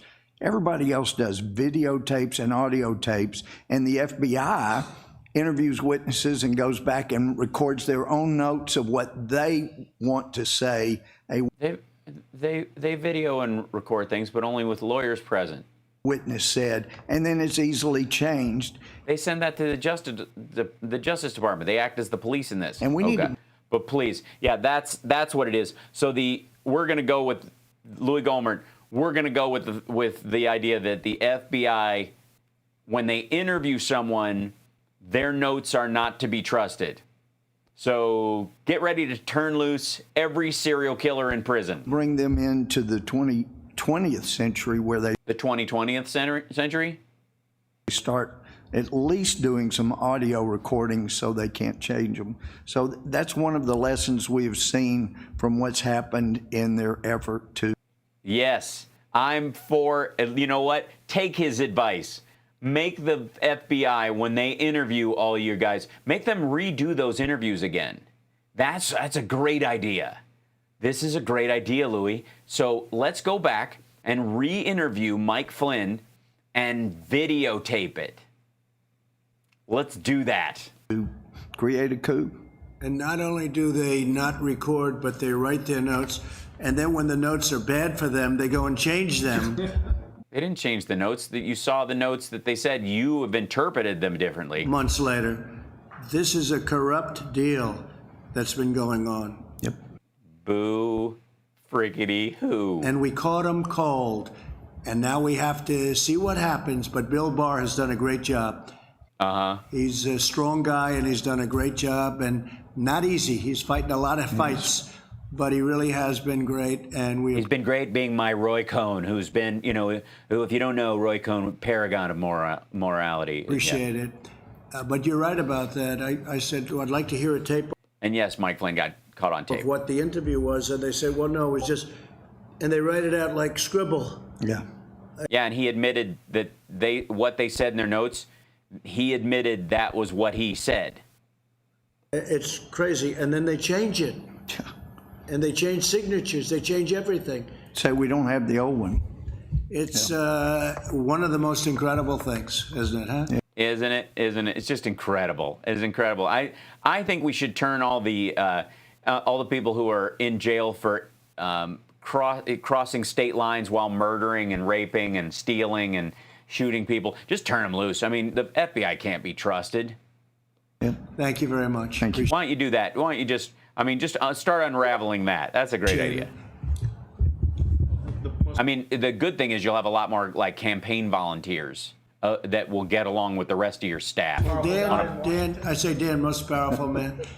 I just want to thank everybody in this room for the past 3.5 years for supporting our president and the administration and everything you've done.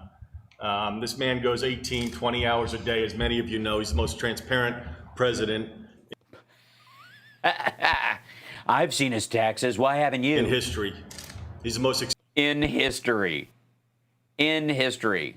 Where's the Republican health care plan? Accessible to. There's nobody in this room that can't call or get through to him. morning. That's not transparency. That's cronyism, dumbass. Evenings, midday. But we love you all, and thank you.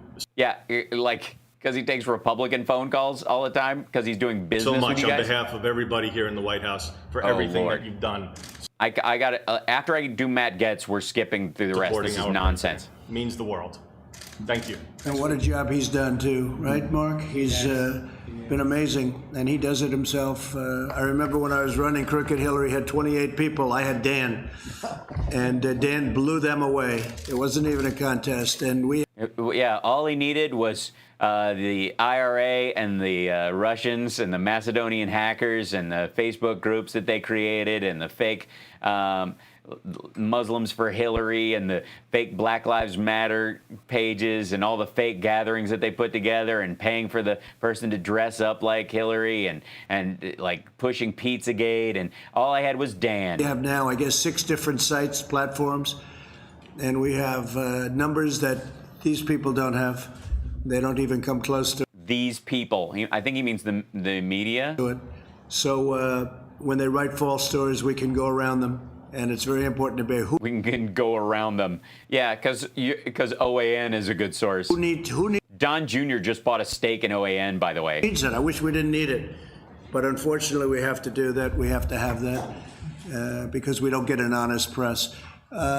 Please, I'll tell you, Gates, you've been something. He's out there, Devin. Getz. Right? He's out there fighting. Thank you, Go Mr. ahead, President. Matt. Your team is here. We're ready to work. And we are inspired by our president. I have observed your willingness to work with anyone. I saw with anyone, Russians, Saudis, North Korea, dictators who throw journalists into wood chippers. You'll work with anyone, sir. It's kind of amazing. I mean, obviously not Gold Star families and FBI agents and CIA people who've dedicated their lives, or military veterans who didn't vote for you, or anybody at the VA who was under care and unconscious and didn't want hydroxychloroquine poured down their friggin' gullet. But, anybody. the Democrat governor of New Jersey categorize the administration's response as extremely responsive. I've noted on our calls. Yeah, FEMA. That our Democrat colleagues in the House, like Tom Suozzi and Jimmy Panetta, have made contributions reflected in the great work that Jared has done on testing and that Secretary Mnuchin has done. They've made contributions? You mean they came up with the good parts? And that the chief has done. It's great stuff that you can take advantage of, take credit for, Mr. President. But I have to say, Mr. President, I'm deeply concerned about what we're seeing from the Democratic leadership. Because it's very scary. They want more money for people, and they want to make sure that there's someone keeping track of where the money goes. This is horrifying. In the last several days, they have been caught in a terrible lie. Not only was there no collusion, Okay. Oh, we're going to Russia. I see. All right. Yeah, there was. We now know that the leaders of the Democratic... We not now know. Okay. Sometimes your Freudian slips tell the truth. Party knew that there was no collusion at the beginning and willingly lied to the American people. No, they were investigating whether or not there was. If you're saying no, if you're saying someone knew there wasn't, then people had to know there was. If knowing was possible. That's not what an investigation does. It looks for it.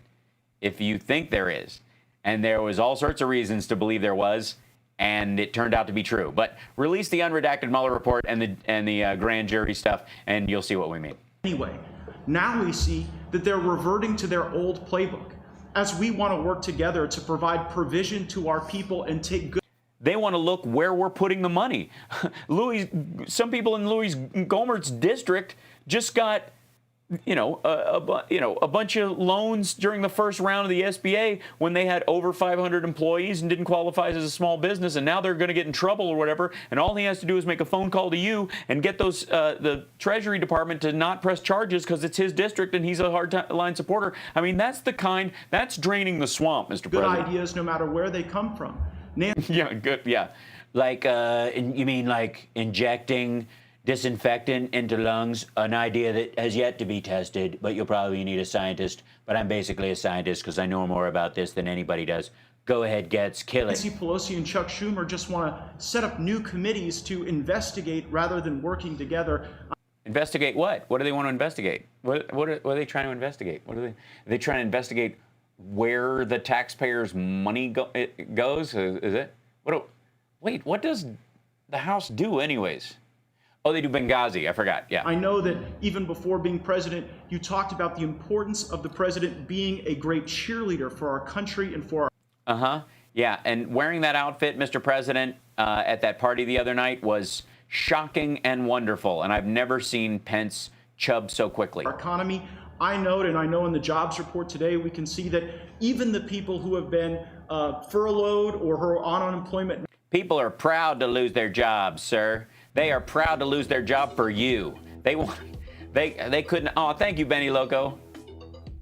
Now they're optimistic that this is the team that will bring America back. What advice would you... That's right. The dude right here is nodding like, oh, yeah, this is the team that's going to... Oh, a new subscriber. Thanks, Emily. Thanks for subscribing, by the way. I should remind you guys, like and subscribe to the show. We're on at 3 o'clock every day, except for Saturdays and Thursdays. Thursdays, of course, I get on as soon as I can right after my family's FaceTime. You got to get the family together. And that's when it's time, so that's when we do it. And then Saturdays, I do my radio show tomorrow, 9 to 11 Pacific time, the House Sparks radio program, Mega Worldwide on WCPT Radio in Chicago. We stream it live here as well, so thank you for joining me. Spread the show if you could. Not, it certainly helps for you to subscribe and notify people, but, send stuff out. Let people... let them know where you are. Let them know what you're watching every day. Because there's a lot of folks out there on our side of the aisle that are watching, let's just say, some other shows on the interwebs. And those folks would be incredibly happy if Trump got a second round, judging by their behavior. Give us to try to have our Democrat leadership behave more like the governors you've worked with and some of the rank and file colleagues who've made help. You mean the governors who don't have to vote with you and have states' rights protecting them based on how the Constitution works versus, say, the people in the Congress who are responsible for where the money goes? You mean the governors who aren't responsible for governmental oversight on a federal level should act like the people that... Okay. Full suggestions rather than just reverting to their hatred and their lies to cover their tracks for their last set of lies. I think they've been doing it so long and gotten away with it for so long prior to us, and they had that 8 years, the Obama 8 years, that have been absolutely terrible if you look at the Justice Department and what's taken. Absolutely terrible what the Justice Department was doing for 8 years, prosecuting crime and operating like a why were they not the Roy Cohn place? You look at the FBI and what's taken place. Yeah, they looked for to see if there was a crime going on, and there was. You mean that part? And frankly, prior to that, please bring Mike Flynn back into your administration, though. Please do that in an election year. A lot of bad things went on. All we can do is keep winning, and if we keep winning, eventually they're going to come around one way or the other. May not be in that form, may not be them, because I'm not sure that you can do that with them. What do you think? Is there going to be a new generation of Democrats who will eventually agree that like crony kleptocracy is really the functioning government that Americans really want? Tremendous dishonesty from Schiff and from others. And they know it's going on. They know these are not stupid people. They know. They're very smart, because how can you be crafty and beating me in the polls everywhere and yet stupid, but also they are stupid? It was a hoax. They know better than anybody in this room it was a hoax. They set it up. They're not aggrieved. I watched Schiff. Shifty Schiff, 9 inches around the neck. And I watched. What does that mean? What is that? What kind of pervy? This guy. 9 inches around the neck? Once it was reluctantly aroused. It was... Thanks, CKB in New Mexico. This is the world's smallest collar, right? But I watched. The world's smallest collar. Dude, you fold your neck in half to stuff it into your collar.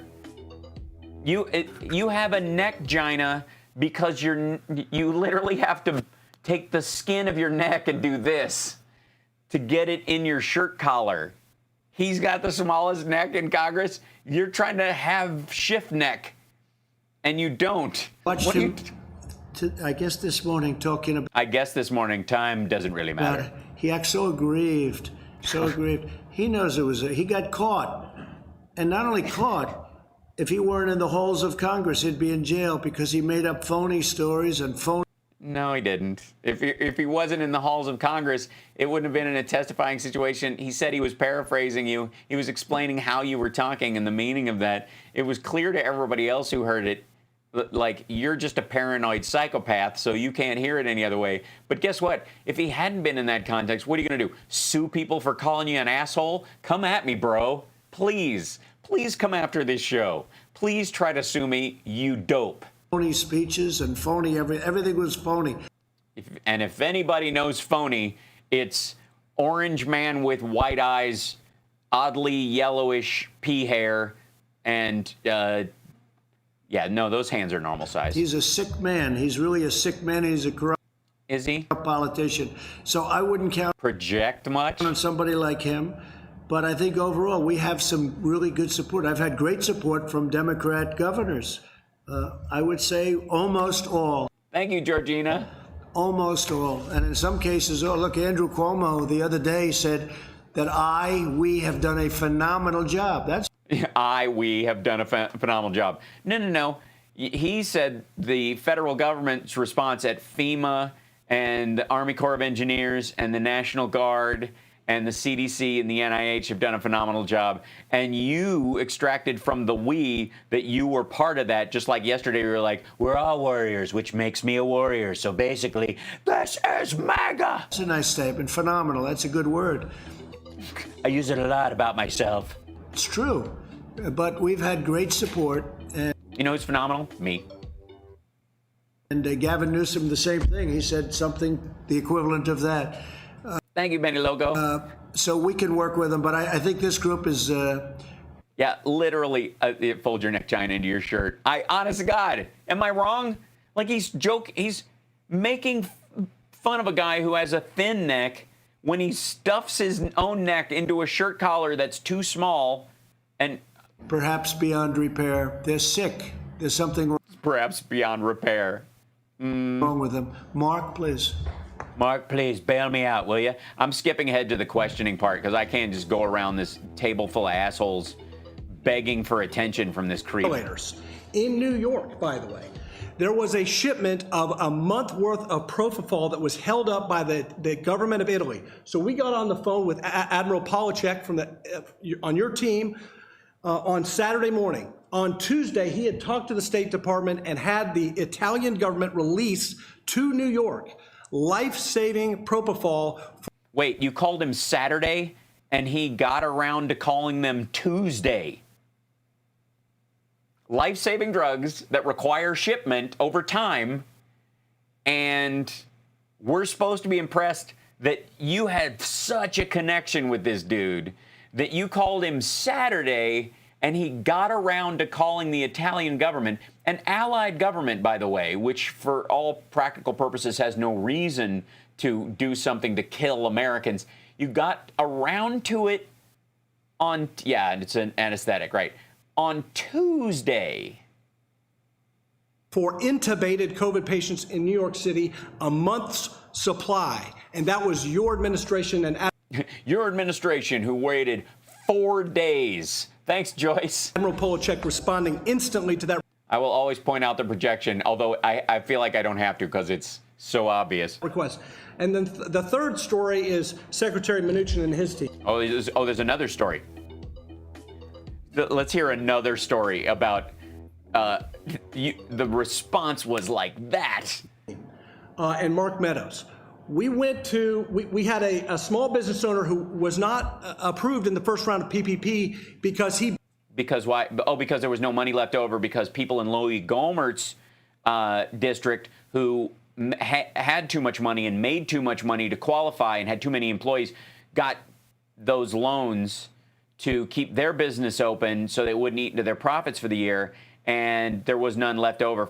So is this where you call out Louis Gohmert? Please, I'd love to see this. Bought the business after February 15th, but this is a 35-year-old business, a dozen employees, $60,000 a year jobs, a small business publication. We went to Mark Meadows, Secretary Mnuchin, his team, and within days, they changed the guy. Within days. They changed the guideline so that you could start a business within a month and qualify for this, whereas, so that's why that business that had no employees since 2018, but it didn't actually have an office, managed to get $55 million to make PPE that they had never made in their lives. You mean like that? Or you could create a business in 24 hours, hire a bunch of your friends, say I have 8 employees that I'm going to have to furlough, and what a great scam. Guidelines, frequently asked questions, new guidelines. We saved 12 jobs in Lexington. 12 jobs. 12 jobs. In Kentucky because of... You saved 12 jobs in Lexington, Kentucky. By the way, my sister and her husband employ more than 12 people, and they couldn't get a loan. Your decisive action.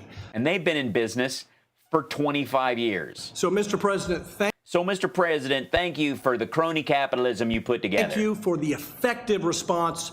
And thank you for letting Louis Gohmert's friend steal money out of the coffers of other people and to this pandemic and this good Lord crisis. Thank you. Thank you very much, Andy. So mad that I thought it was yellow tie day and you guys all lied to me.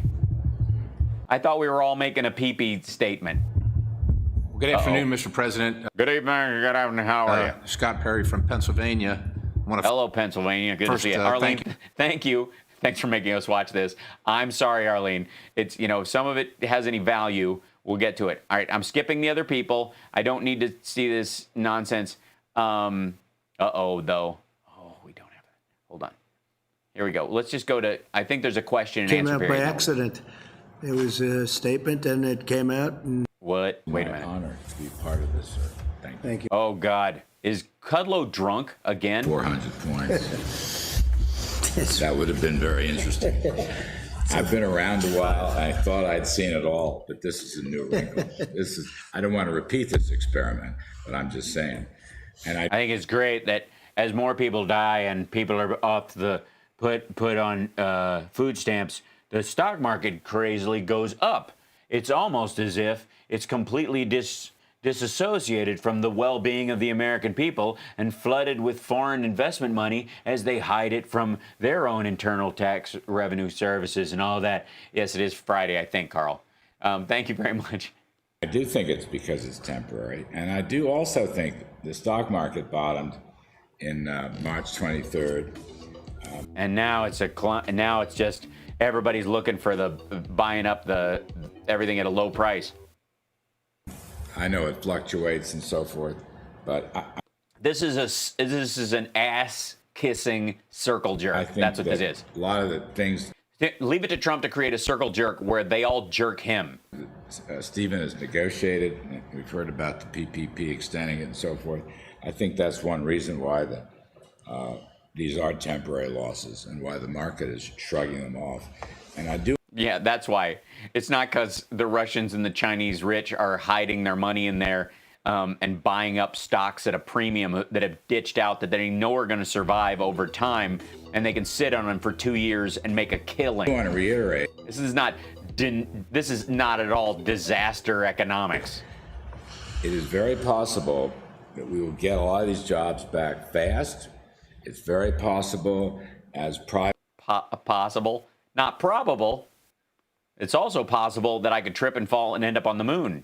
So, Private surveys and this even Larry is going to barf on his folder. CBO, we will have a 20% increase in growth in the second half of this year. And it's great if you have a lot of cash sitting around. If you're already rich, this is a great time to suck money out of poor people's accounts and flow it straight into the richest among us. You say, sir, as a Hi, Amy. transition.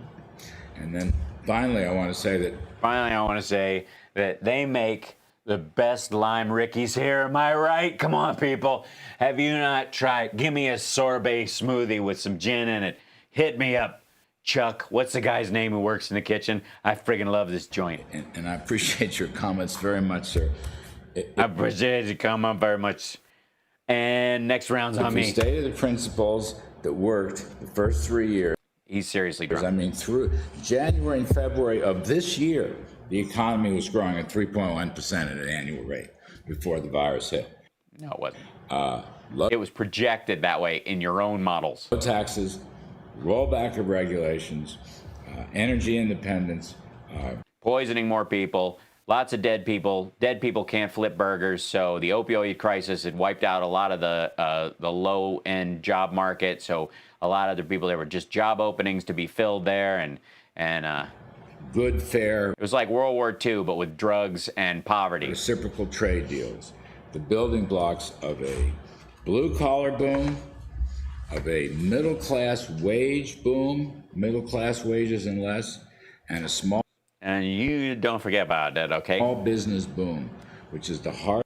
The video lag is very weird today, and I don't know quite what it is that's making that happen. It plays fine on my player, and then it goes out like that, and I apologize. Republican. Am I laggy, or is it just that? Because I think I'm fairly smooth. This is like watching film strips. There's no reason. You did it once, and if we stay with those principles, do it again. There's no problem with it, do it again.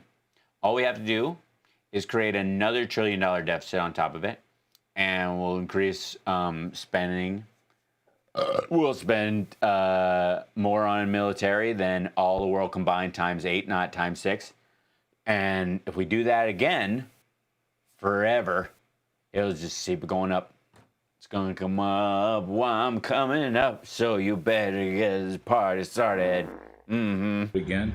And I'm with you, buddy. Did you hear that one? Next year, 2021, can be absolutely a spectacular year. So It's going to be spectacular. It's going to be pestacular. I really believe that. And I was just saying, it is my honor to be part of this, sir. Thank you. Thank you very much. Thank you. I have to say that, or or the chair gives me an electric shock. Although I will say that thanks to the bourbon, I cannot feel my legs. Thank you, Mr. President. I want to thank everybody around the table. I've had the opportunity to speak to almost all of you and all of you. I don't have my glasses. It's so sad. This is so sad. Hold on. I want to try something at the very least while I'm sitting here with this. And I don't know why this thing wants to be such a jerk. Your idea. As others have said, it's the president's economic policies that led us to great success. I have the utmost great success. I like confidence. We have the greatest scientists, the greatest medical people. There will be a vaccine. We will kill this virus. And the rah, sis boom ba. My wife and I do a lot of role-playing games, and I have set. It's my turn to wear the cheerleader outfit. Policies that you've put in place recently are protecting American workers. Wow, Joe. Well, I'm very impressed with your progress, and I'm scared for his. Workers and American business as we go through this difficult time. So thank you, Mr. President. Thank you, Steve. I appreciate it. Thanks, Steve. So good. And by the way, nice tie, dummy. Very much, and you've done a great job. So we're looking at the transition to greatness, and I think it's. That's right. I come up with the hot new terms, and I love transition to greatness, and then the great reopening, and then I'm just trying on all these things to see if they become hashtags, and then that's how I'll know stuff. I'm workshopping these things. So starting right now, it's really what it is. It's a great term. Is it a great term? It's the new hotness? Is it came out at this meeting? I just made it up off the top of my head. That's right. It came out. That's right. I just said it. And sometimes I talk and genius comes out. It's how I came up with inject Clorox into lungs. By accident. It was a statement and it came out. And I just said some words in the wrong order. And then, thank you, Benny Loco. You can't get a better one. We can go to Madam. Yeah, you can. Transition to greatness. That's the marketing genius. I just, I don't know where it comes from. I can't believe it. I mean, I'm so smart sometimes. It just blows my mind. And Avenue get the greatest geniuses in the world to come up with the slogan. But that's the slogan we're going to use. Transition. Really? Like you hire all these great. I'm like Madison Avenue, but in a weird orange color. Greatness. I'm like a Cheeto from Madison Avenue. And it's starting right now. Is it? And I appreciate everybody we called. Transition to the Great Depression. We said, can you be here? They hopped in a plane. Is that right, Mark? They hopped in a plane. Not one person turned you down. Yeah. You've got a room full of sycophants, and you're surprised they all showed? Look at that. I couldn't believe it.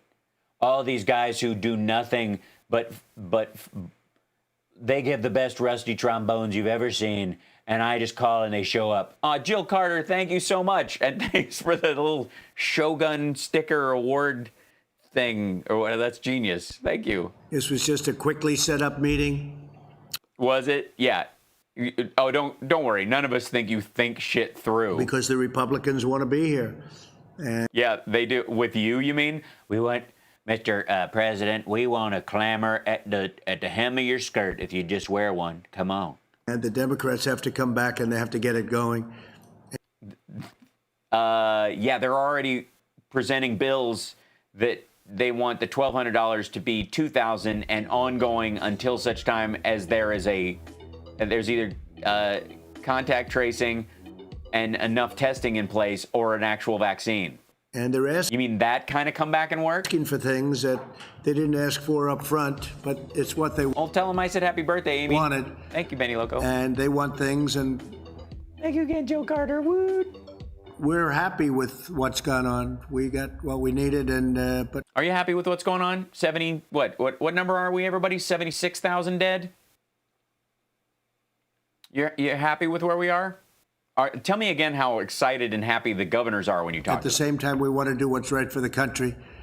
Why start now? So we'll see what they're looking for, and we'll. Oh, you mean what's right for you? I see. We're in a position. For the first time in a little while, you would never put yourself in that position, but we wouldn't agree to what they wanted, and it got sort of delayed, and now they need things, and we can sit back and we're going to watch, and we'll do what's right for the country. So, so you disagree with what the Democrats are asking for in the bill because you're not getting what you want, mainly a payroll tax cut. Unless you get that, screw the American worker? Is that what you're saying? So the people who are out of work, the only help you're going to give them, if any at all, is in the form of a payroll tax cut. How does a payroll tax cut help you if A, you're unemployed, and B, you ever hope to be retired? But so it's the transition to greatness. That's where we are. That's where it started. So good. The TTG, I like to call it, amongst the PPE. Good Lord, 78,198 people have died. 78,577 as per FactBase. And he's like, we're doing good. We're doing terrific. This is great. Starting right now. No wonder he bumped up to the 95 number. Now, and I appreciate. And by the way, middle of next week, watch for him to start saying 110. Appreciate everybody. When it's obvious it's going to be 160 by June. For being here, and we're going to have a little meeting after the media goes. Do you have any questions, John? Oh, boy. Speak about the member of the vice president's staff who is now tested positive for coronavirus. This is now the. So the member of the vice president's staff that tested positive is the vice president's press secretary, who is the woman who is married to Stephen Miller, the architect of the zero tolerance kids in cages policy. Second staffer in the West Wing. Yeah, well, obviously she's not very talented and probably got it because she's a woman and weak, but. Well, I don't know much about it. I don't know much about it. She's just the vice president's press secretary. I don't see her very often. Anybody want to talk about it? She's a wonderful young woman. Katie, she's Stephen Miller's wife. Tested very good for a long period of time, and then all of a sudden today she tested positive. What do you mean she tested very good? You don't gradually get it, dickhead. I don't know what it was. It must have been a moral failing on her part. She hasn't come into contact with me. She spent some time with the vice president. And with Stephen Miller, has she spent any time unmasked with him? Does he hang out with you? Are you stupid? It's, I believe, the press person, right? Say press. You believe? It's Stephen Miller's wife. Press person. So she tested positive out of the blue. This is why the whole concept of tests aren't necessarily great. The tests are perfect, but something can happen between a test where it's good and then something happens and all of a sudden she was tested very recently and tested negative. What are you talking about? It's a contagious disease, dummy. You don't just test once and pass it. It's not like the bar or... How do you think this shit works? Do you I don't think he understands the difference between the antibody test and the actual PCR test that tests if you actually are suffering from the disease right now. If you have it asymptomatically or you have symptoms, when they test you to see if you're a current carrier and you can spread the disease versus you've been through it, you've survived it, and now you have antibodies. I don't think he understands the two, and I think what we're seeing here, and this is just my guess, is that he's misinterpreting the antibodies test as this. So he thinks that all of a sudden it was supposed to say she was negative if she had the antibodies. I mean, honestly, I don't know why I'm picking up sticks after this idiot. You dumb, son. Somebody catches a disease, then they test positive. I don't know how. And then today, I guess, for some reason, she tested positive. Because she caught it, dipshit. That's the reason. That's the one reason. What do you think? It's because she's a communist now? What the shit are you talking about? So Mike knows about it, and Mike has done what he has to do. I think. What's he has to do? Everybody in the White House is now testing every single day, including you and him. He's on an airplane going to some faraway place, but you'll be able. What? Wait, what? Mike Pence is on an airplane going to some faraway place? What are you talking about? To ask him later on, but they've taken all of the. I'm going to ask him later on. What, when he gets to the faraway place? Where's he going? A NORAD bunker, or have you kicked him off the island? What is this? Necessary precautions. I understand. A necessary precaution is sending Mike to a faraway place. What do you mean a faraway place? Did you just go, oh my God, get Mike away from me? And Mike has been tested, Vice President, and he tested negative. Uh-huh. And that's why you send him to a faraway place? Mr. President, but if this can happen here at the White House, 2 people tested. It can happen anywhere. It can happen. Uh-huh. So You see where it people happens. feel confident going back to work then? No, because, well, then it would happen anyway, whether you did go back to work or whether you didn't go back to work.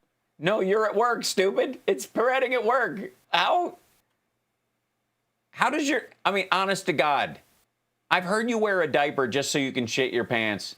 And I think this is why. I think it's because if you try to take off your pants, you'll end up with your jacket on a hanger and turds in your socks. I don't know what. Work. In fact, I saw a statistic come out of New York yesterday that was pretty strange, that most of the cases are coming from apartments and coming from homes. What was that all about? I think they said 66%. Did you say that? That was given. Yeah.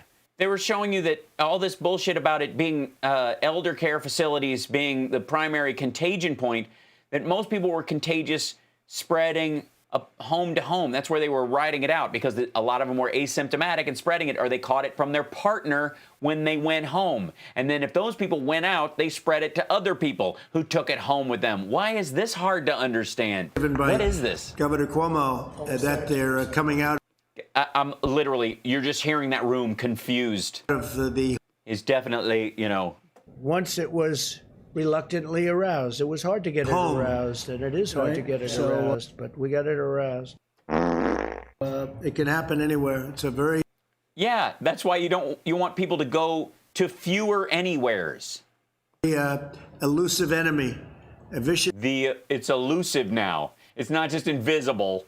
It's elusive. It's a slippery sucker. It's like, those things you buy at the fair that are like a balloon turned inside out and they're hard to grab? It's elusive. Like a woman who actually wants to look you in the face when she has sex. Like that kind of elusive. Vicious enemy. Like elusive, like a woman who doesn't want to be paid after sex. An elusive enemy, and I think more importantly than any... Elusive, you got some explaining to do. I think with this one, it's probably the most contagious enemy that anybody has seen. Yeah, so that's why you don't want people going out in public and, oh my God. Mr. President? Yeah, please. Given 2 positive tests in the last 2 days, what precautions are you taking here at the White House to Well, I'm not drinking water. I've got all my water covered with a special paper condom. prevent the virus from spreading See further? that? And are you I'm not worried taking a sip of that. They keep trying to get me to drink COVID, and I'm not going to do it's it. kind of already in the White House? And might Well, I'm not be worried. possible? No, I'm not worried. But, You're not? Why not? you know, look, I get things done. I don't worry about things. I do what I have to do. We've taken very strong precautions at the White House. But again, we're dealing with a invisible situation. Nobody It's the invisible situation knows. now. When I see that 66 in New York, 66%, where people stay home and that's where they're catching it at home, who would Yeah, they spread it at home because that's where they've been. ever think a thing like that's possible? It's entirely possible. That's why it's spread through larger families. That's why the Jewish area in that part of town that it spread through, it's because they had multi-generational families. It's the same that happened in Italy. Loners don't tend to spread it to other people. So all you can do is take precaution I'm drinking Clorox right now. and do it the best you can. But Mike was tested today, and Mike was tested negative. And so you sent him to a faraway place. What was it? Narnia? Because that seems like a place he dreams of when he goes Betty by Bo's time. Additional steps here at the White House in the latest? Yeah, we're taking No. very official steps. Mark, do you want to discuss that? Mark, what am I doing? What are my official steps? I know. I'm live with this. I'm on top of it. What are we saying that they are?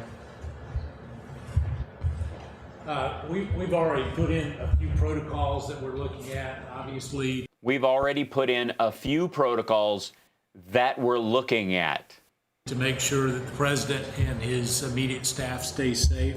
But it's not just the president, it's all the workers that are here. Obviously, you're here on a daily basis. But the protocols that we're putting in place puts a stronger emphasis on making sure that we do the mitigation that we need to do to make sure they're safe. I don't want to get into all the procedures that we Okay, just get into some, dummy. I don't want to tell you guys what we're doing, but we are doing what's done already and is thinking about being done. embarked upon, but I can tell you this is probably the safest place that you can come to.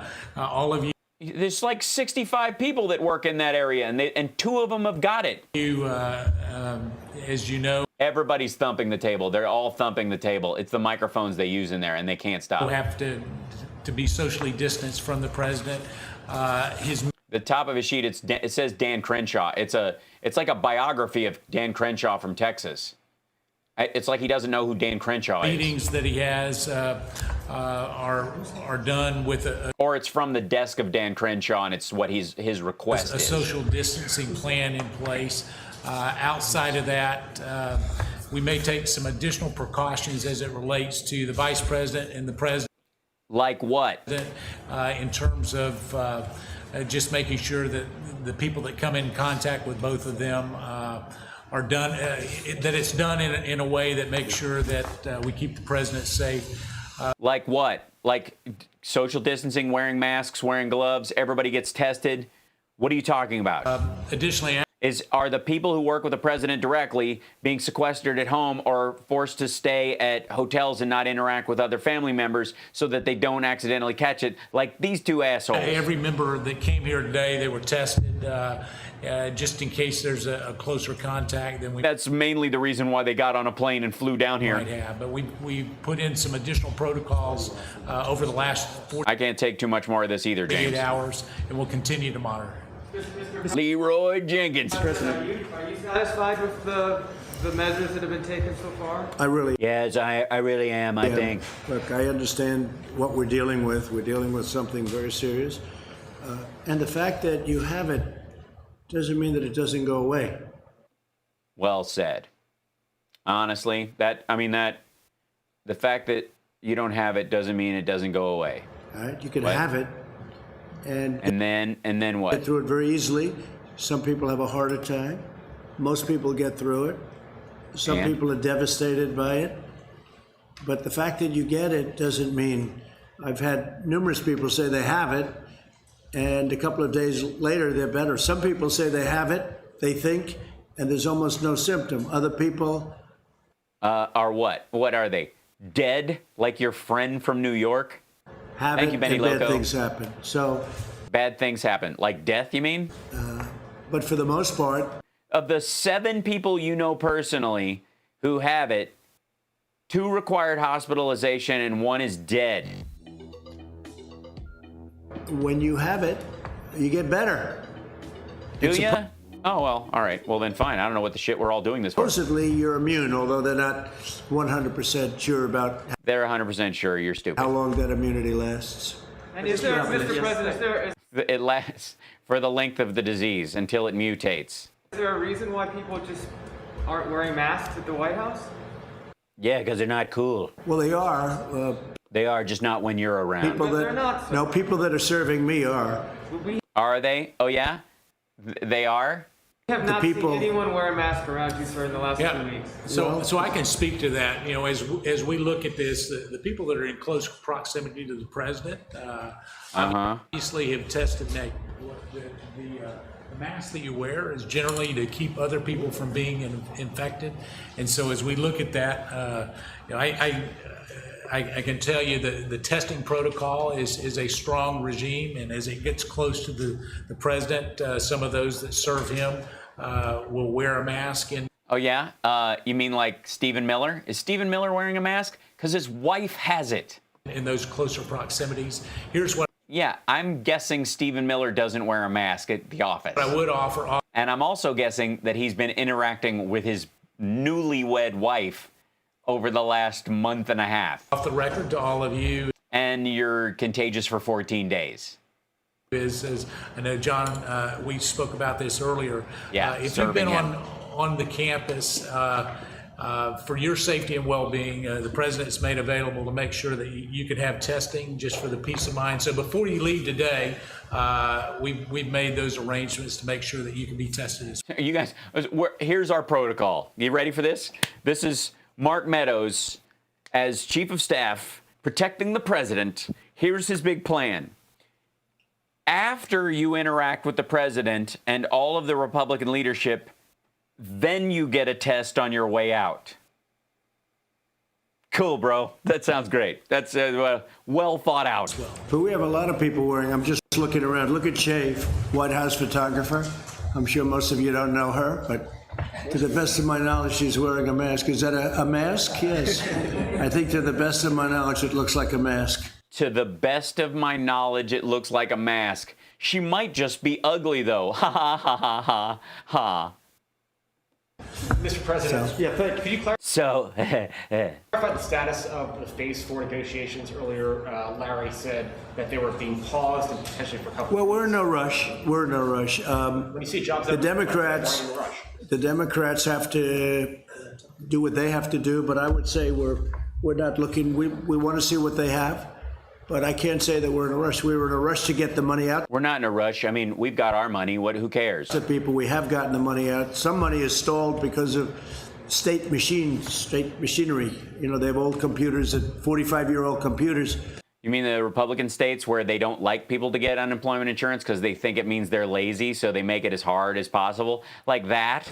And we said this was going to happen, and I didn't want to do it that way, but the Democrats insisted on going through this particular apparatus. We wanted to wait 7 weeks to even start sending stuff out. For a certain reason, and that money's stalled, but that's their fault. And it's the Democrats' fault that the red states can't get. All right, I think they accept responsibility and blame, the Democrats. Do they? Mr. President, you said. Well, if they did, let's say they did, it was their fault, and they accepted responsibility. That would make them distinctly different from you, sir. Because when it's your fault, you never accept responsibility. Recently that you would, if necessary, be the first person to get a vaccine. How important do you think a vaccine? No, he's not. He's not going to get it. They're not testing the vaccine on him any more than he's not taking hydroxychloroquine either. Vaccine ultimately is. Well, I didn't say I wanted to. That's not a correct statement. I said, you said, would you be? And I said, if it was good. that it would any way we could make a Zoltan hands mask, or would I get in trouble if I made myself one? No, and that's awesome, and we love it. And if as soon as I could find a place that would print them up and we could make them, I'll order a bunch and send them to the patrons. That's a great idea. Good for the country, I'd be, and if it was bad for the country, I'll wait to be the last one, or I wouldn't do it at all. What?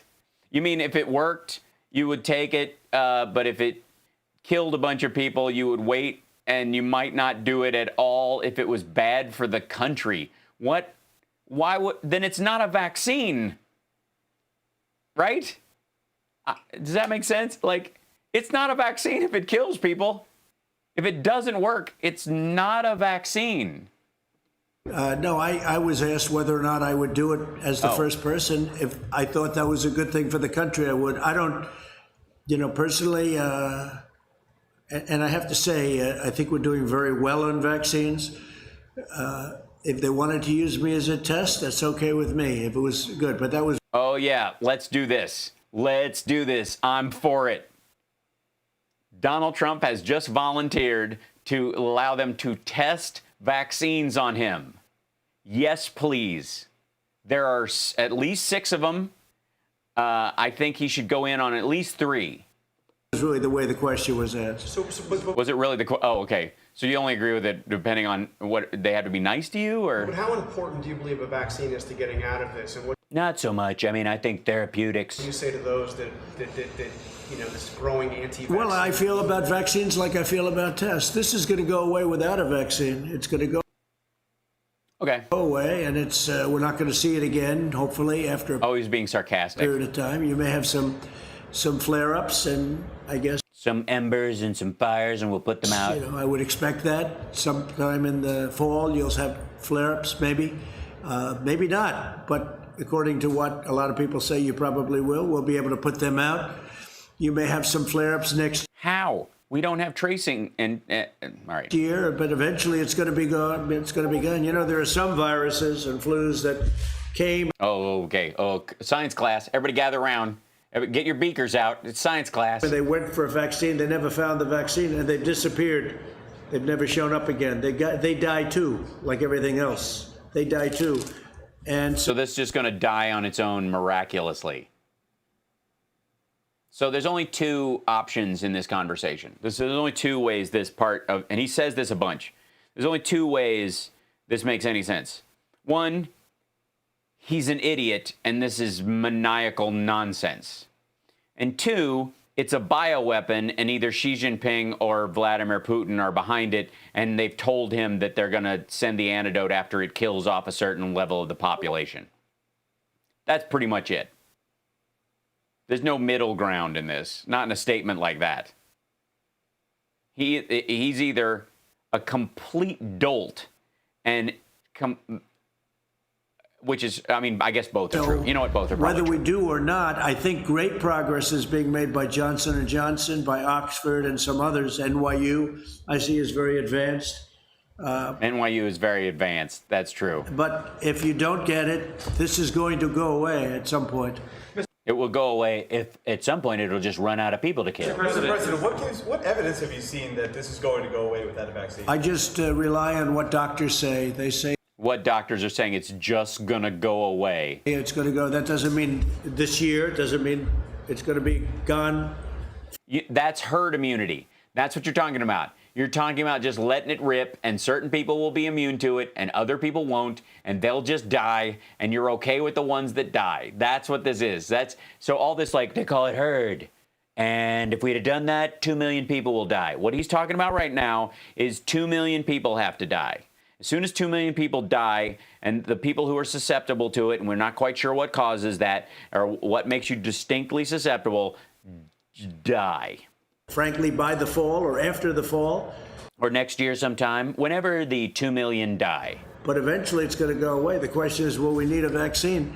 At some point, it will probably go away by itself. If we had a vaccine, that would be very helpful. I would love to talk to the doctor he's talking about where it will probably go away. Like, very happy to have. You know what? Cancer eventually goes away in the body of the person that it kills. because it can't, grow anymore. You don't bury somebody who dies of cancer in a coffin and then it just keeps filling up until the ground explodes. Have a vaccine. How often do you meet with Dr. Birx, Dr. Fauci, and the medical experts, or have you I don't talk to Fauci anymore. He's not returning my phone call. essentially just moved yourself on to the economic aspect? No, I listen to them. I have a lot of respect for them. Dr. Birx, Dr. Fauci, and we have some other people that are very good. No, I listen to them very. I listen to some people that are very good. These are the people he's listening to instead of them now. Very intently. But how often do you meet with them? Talk up, you have a mask on your face. How often do you meet with the medical staff and the medical experts? A lot. A lot. Good. Okay, cool. Lot. That's all we needed to know. About, like the disease is. Yeah. Mr. President, for the unemployment. Do you find the CDC protocols to be an impediment to opening up the country? Which protocols? The recommended guidelines that have been. Thank you, Benny Loco. No, because I'm relying on the governors, and the governors are the ones that are doing that. Then why did you hide the CDC protocols? Why did you tell them that their stuff would never see the light of day? And if I see something wrong, I'll clamp down on it very hard and very very strongly. But like I'm how? relying on 50 very talented governors. I don't think they are all talented, but some of them may have some dead people, and it's a matter of talent. Many of them are very talented. Why are you not releasing those guidelines? They're released. They know what to do, and they know what they're doing, and we're going to see. But I'm relying on the governors to do their individual states, and they're relying on us very strongly for advice and also for help with respect to equipment, hospitals, beds, ventilators, but also medical support. Also staying away from us because we're toxic. They're relying on us, God. and we're able to get them everything they need if they can't get them. Ideally, they can get it. They do, if Jared doesn't steal them. But much of the things that we're getting and we've gotten for them, we're able to stockpile in their states. So we're sending it around. We're sending more than they need. So if this should happen again, they're going to be ready this time. They're not stockpiling stuff from the strategic stockpile has 6 locations, maybe 9, we don't know, national security, all throughout the country. Just because you're putting those things in the stockpile like you're supposed to as a normal part of your job doesn't mean that you're giving those out to the states for their individual stockpiles. And what happens though if the infections go spike once the government? You have to put out the fires. Then you're going to have to put out the fires, and the governor should be able to do that. Or do you have to rake the forests? How do we put the fires out in this one? You said the third quarter would be a transition and the fourth quarter would be good. Where do you expect to see the unemployment numbers at that? Well, I think the unemployment numbers are going to go way up. And the statement that Kevin made is incredible. Everybody expects to have a job back very shortly. That's not a normal situation. You go into a bad economy. Yeah, we know that most of the jobs will come back, but there are a bunch where people gather, half the wait staff at some place, live performance venues, airports, airplanes, malls. Like, people are going to lose their store in a mall because malls can't open and they're unsafe. They're going to have to limit the number of people in malls. So if you've only got half the customers, you're only going to need half the staff. You're not, like, what part don't you understand? Yeah, we could rake the lungs with Lysol. Yeah, Connie, it says there are 8 stockpile locations. There are supposedly 3 or 4 more than that are for, because they're supposed to be secret. Deep recession or worse. Yeah, Patreons yell, hey. Nobody expects to have a job ever again. Everybody expects, I saw that chart, almost everybody expects that they'll be working again. This was eventually. It's an artificial turn. If they don't die. Turning off of a tremendous economy. We did the right thing because we saved millions of lives, probably. Rather than not doing it, probably more than millions, probably tens of millions. Probably millions of lives. But this was just all of a sudden one day we had to turn it off. When we turn it back on, which we've just started doing, This is so tired. It drives me crazy. Yeah, I know I don't know quite why that video, like why it's lagging. It was not before. It was fine. So hold on one second. I'm going to try one more, try to salvage it somehow. Maybe if what is that? Oh, it's behind me on this one, I see. I'm going to close that and close that. See if it's processing helps. I think it's going to come back blazing. I think next year has a chance to be one. I don't know what it is. It just like, it was so smooth before the show. One of the best years economically we've ever had because there's tremendous pent-up demand. So if unemployment's at 14% now, perhaps going as high as 20%, where do you think that will be in the I think the number is going to be a great number. I'm not going to say exactly. I'm going to raise the numbers. Exactly lowering it didn't help. I can say over a period of time, it's going to be where it was, maybe better. Can't get much better. We were at 3.5%. But if a bunch of people die, you know, those jobs will be open. It will be, I expect it to be where it was. The demand is going to be tremendous. And for workers who aren't dead. Next year is going to be a tremendous year. I agree. Joe Biden 2020. Fourth quarter is going to be very good, maybe better than that. The transition is going to be very interesting. Yeah, all the investors and stock market people who have a lot of free-flowing cash running around, especially the trillions that Mnuchin is dumping into their laps. Yeah, those guys will make a killing in the stock market. I mean, there's going to be like hooker and coke parades like you've never seen around Wall Street. But there's a ton of waiters who are going to lose their jobs. But you're going to see some very good numbers coming out of the third quarter. It's a transition. I call it the transition to greatness. We're going to have a I just made that up, and it's fabulous. Great year next year. But do you think we can get dug out by the third or fourth quarter of this year economically? Well, the third quarter, we're moving in that direction, right? I would say it's... Why? Why would you think that? Starting right about now, we're going to... No, it's not. Start moving in that direction. No, it's not. But the third quarter will be, I think it's going to be very good. It's going to be a very good... This is, I have to say, guys, I think the reason behind all this stuff is this is simply a Hail Mary pass. He knows that the only chance he has at re-election is to throw this Hail Mary pass, open it up, hope it works. If he's on the edge and losing already, if he opens it up and people forget about grandma all of a sudden, or we just go, well, only 70,000 or 80,000 died, maybe, and this is when they were making this decision, 70,000, that's how many we lose of the flu, so if we lose 120,000, that's just part of it, and people forgive me if they have a good job to look forward to, and I'll put the fear of communism in them with Joe Biden, for God's sake, like, please, you know, and this is, he just has to get the economy going again so badly because it's his only sales point in his head. Never mind the debt, never mind the increase in military spending, never mind bailing out the farmers, paying more to the farmers than the Chinese would have ever bought in agricultural goods. This is why he's doing it. He simply must do this because the timing is specific. He needs to do this now because it'll take this long. If everybody doesn't die, you know, if it magically does wash through, if that fantasy works, that's what he's hoping for. Because right now, if you do it a margin, if you behave like an adult, it's killing him and in the polls, and it's going to ruin him for the election. And if it's a reasonable recovery, instead of being mature about it and going, we hit the worst thing ever, and we maturely figured out a way to solve this, and we righted the ship. Indicator, but it's going to be very good. But it is a transition quarter. The fourth quarter is going to be good. It could be maybe more than good, Kevin. It's going to be a good Christmas. Do you think it's going to be a great Black Friday this year? And next year is going to be, I think it's going to be a really powerful year.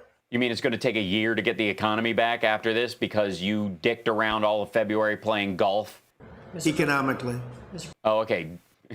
Human life-wise, though, not so much. President Larry said this morning that he expects the May unemployment numbers to also be, problematic, to be very high. Problematic, that's what they are. They're rude.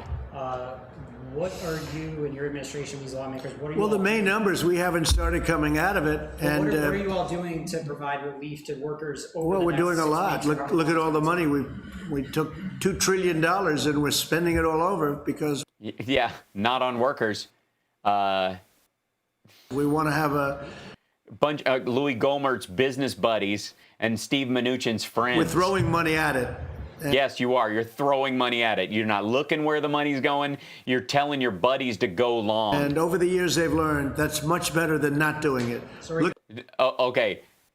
Can we finally get rid of fiscal conservatism then? Can we just call bullshit on it? Literally, listen to what he just said.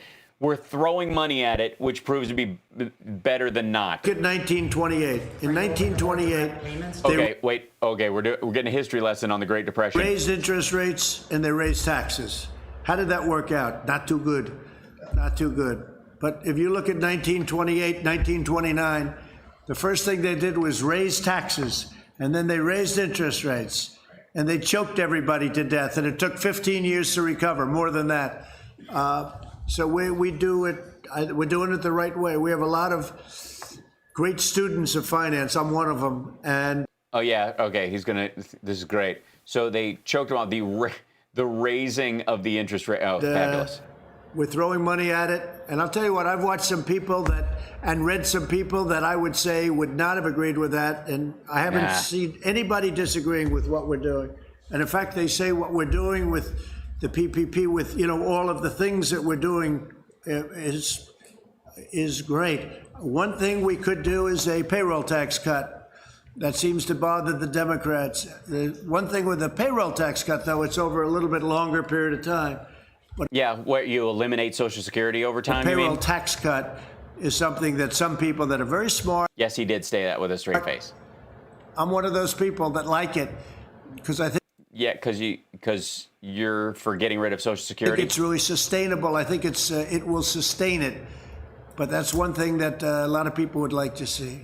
Mr. President? No, a lot of people wouldn't like to see that. Your buddies would. Another thing they'd like to see is a capital gains tax cut, meaning no capital gains. Some Republicans are true hardline Republicans around the table. Not all of them. Some people might say, Louis might say, forget it. But some people would say that a capital gains stoppage, cutting capital gains, getting rid of capital gains tax, they've said that for many years. Yeah, so that the rich can get richer without ever paying, like gambling in the economy. Okay, they're just not going to pay taxes on anything, on investments at all. We're supposed to subsidize their gambling, is what you're saying. Would be a great thing. The true conservative Republicans around this table, of which there are about seven solid, but I still like the other ones too. But they would say that's music to their ears, right? So we'll see. Yeah, your sons would say that as well. See, I would be in favor of that. Yeah. Mr. President, you were with 7 American heroes earlier today, these World War II veterans. I was. All in their Yeah, they're so good. I didn't wear a mask. in their 90s. Did you consider wearing a mask when you were with them, given their No, because I was very far away. I appreciate the question. I was very far away from them, as you know. I would have loved to have gone up and hugged them because they're great. I had a conversation with everyone. But unfortunately, the vice president's press secretary is married to one of my advisors that I see every day, and we don't wear masks. But we were very far away. You saw. Plus, the wind was blowing so hard in such a direction that if the plague ever reached them, I'd be very surprised. It could have reached me too. You didn't worry about me. You only worried about them, and that's okay. What, you think you're going to catch it from a 90-year-old war vet? Because I think they're so pure, it will never happen. All right. They've lived a great life, but no. Yeah, well, I don't know. I mean, don't sell yourself short. AIDS was your Vietnam, and you did have bone spurs, so you're almost a hero. No, the wind was howling, and I didn't see anybody with masks. I don't know, maybe there were, but they were great. I had conversations with them, but I was standing, as you noticed. Would you say I was quite far away? No, thank you, John. Mr. President. Appreciate that. Your book was very good, by the way. Thank you. It was better than I thought it would be. No, it was actually a very good book, but it was actually better about me than I thought it would be. So they summarized those parts for you, or they only showed you the parts that, like, appreciate it. He's going to find out tomorrow there are quotes about him that he doesn't like. You've known me for a long time. 26 years. This wasn't really in the schedule, right? I knew him long before I thought in terms of this, but we had one very good story, right? When we were interviewed at the hotel, and he took a lot of guff. They said, he's not running. Why you did this? Was before I announced, and I've been toying with it for a long time, but never did it, never decided. And he took a lot of guff, but he also got great ratings when he did that interview. So I don't know, but it turned out to be a very interesting interview, sort of the a good first. interview, So, sir. yeah, your book is very good. Congratulations. How's it doing? Bestseller list. Bestseller. Bestseller, yeah. That's good. Like Congressman Crenshaw. That's good. Dan has a big. Oh, Dan. Oh, God. Let Dan ask some questions. Dan Pass. is doing good, right? Well, is that because I endorsed his book? That's a great book. I'll tell you, he did something else great. He did a thing on Nancy Pelosi that was so incisive. Oh, you mean the video? Yeah, we're getting to what he really likes, videos. Did you see that? Are they leaving already? They're just walking out on his He meeting? did something that was so This is almost over, by the way. incredible. And I actually pinned it on top, right, Dan? We pinned it on Yeah, I didn't even fact check it or anything. top. You were fantastic. I just saw somebody talking crap about Nancy Pelosi, and I just popped that right to the Have you done top. this before? Yeah, I make videos all the time. You should share them more. That's true. I'll tell you, great job, Dan. You're a great guy. He's a great guy. So is that it? Are you guys all finished? One more, Mr. President. Yeah, go ahead. What kind of a mask is that? It's a mask. It's a blue mask. It's like a catcher's helmet. What? That looks like a catcher's helmet. Go ahead. I used to The play mask. catcher, so it makes sense. Federal watchdog found that Rick Bright's removal from HHS was improper. They're blocking that move right now. Have you seen that report, and do you have any response to it? I don't know. To me, he looks like a disgruntled employee. I don't know. Yeah, he's very upset at working on pandemics and being pulled off of it in the middle of a pandemic because he didn't want you pouring hydroxychloroquine down the throat of vets. Oh, he is. But to me, he's a disgruntled employee. Why is he disgruntled? What's he gruntling about? If people are that unhappy, they shouldn't work. If you're unhappy with a company, you shouldn't work there. Go out, get something else. But It's not a company. It's a public service. to me, he's a disgruntled guy, and I hadn't heard great things about him either. Mr. President. You hadn't heard anything. You didn't know anything about him. About Lieutenant General Michael Flynn, he pleaded guilty twice and admitted before God that he had lied. How does that comport with your present position? Well, I'll just go, and these guys can give you a better answer than I could, most of them in this room. But I'll tell you what, number one, he was lying about in front of God. They played the son game. We're going to go after your son. And the son game. Number one. And number two, the FBI guys, as I know it, and I found out, Devin, they didn't think he lied at all. They said he didn't lie. They didn't know what they were talking about. Yeah, they know he lied.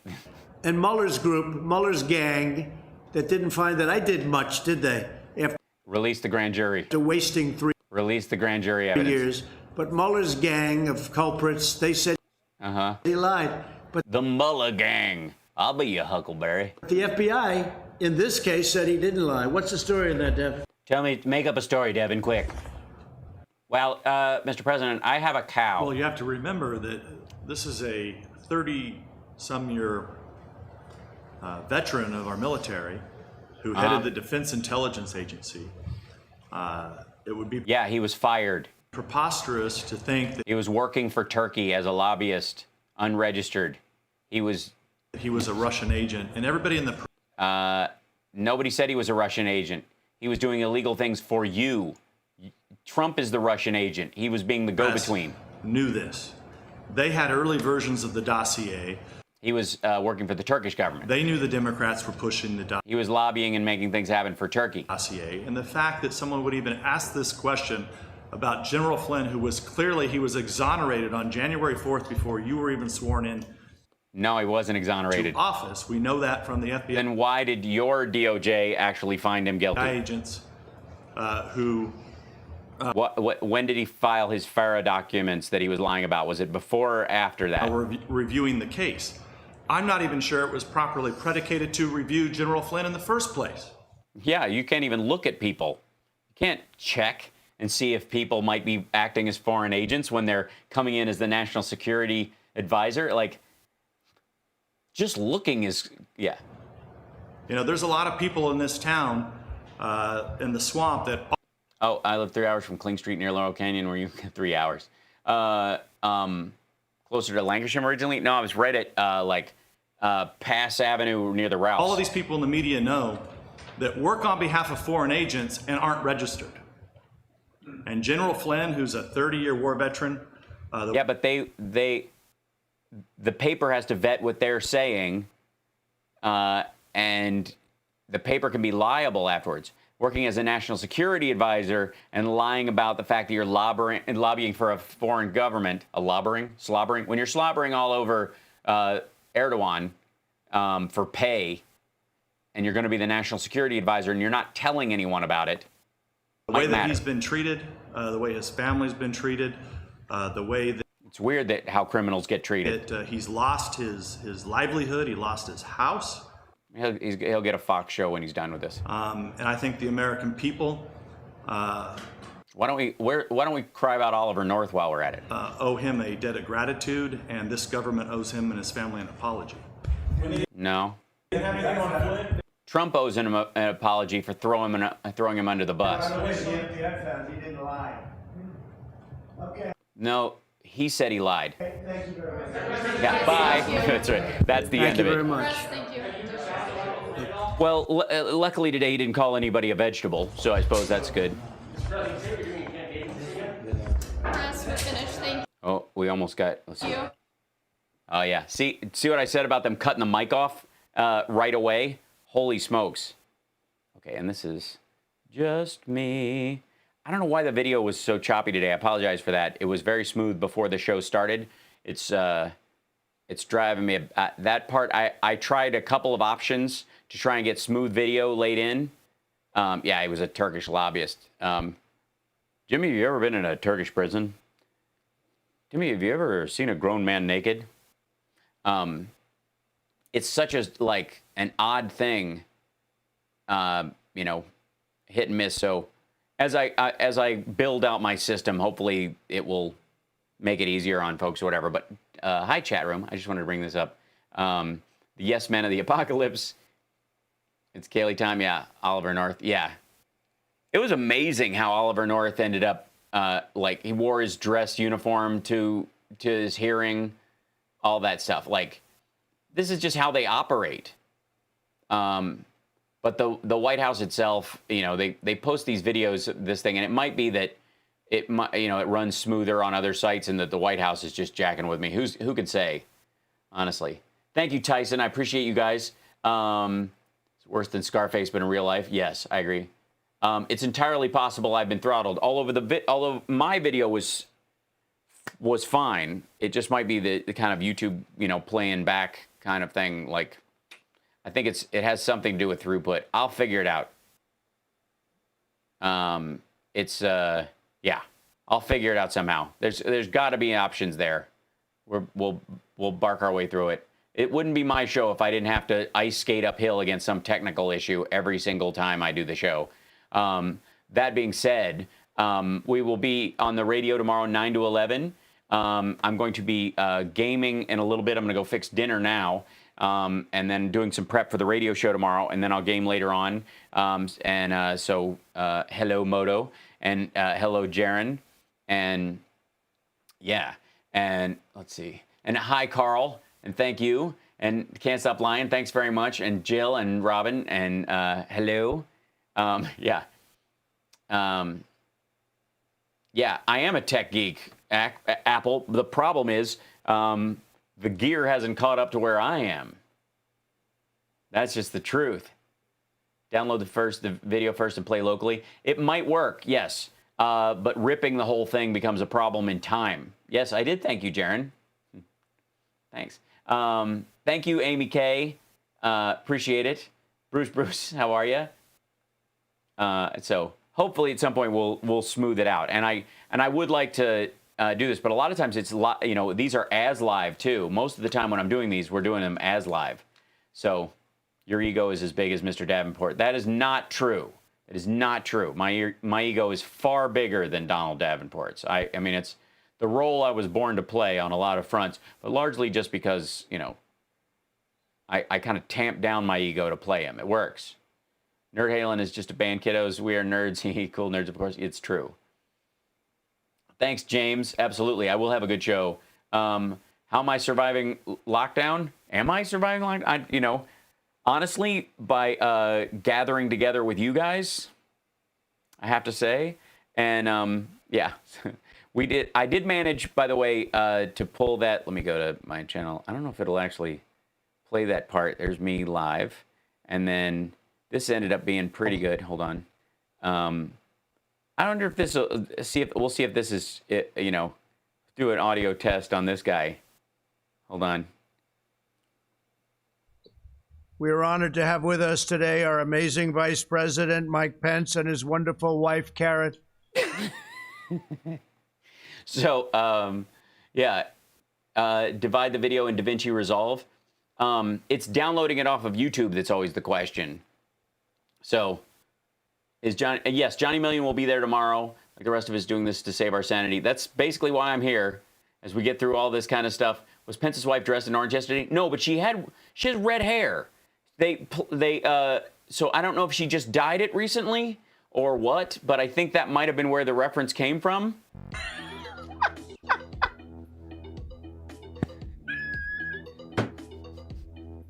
So, thank you, Christina F. Yeah.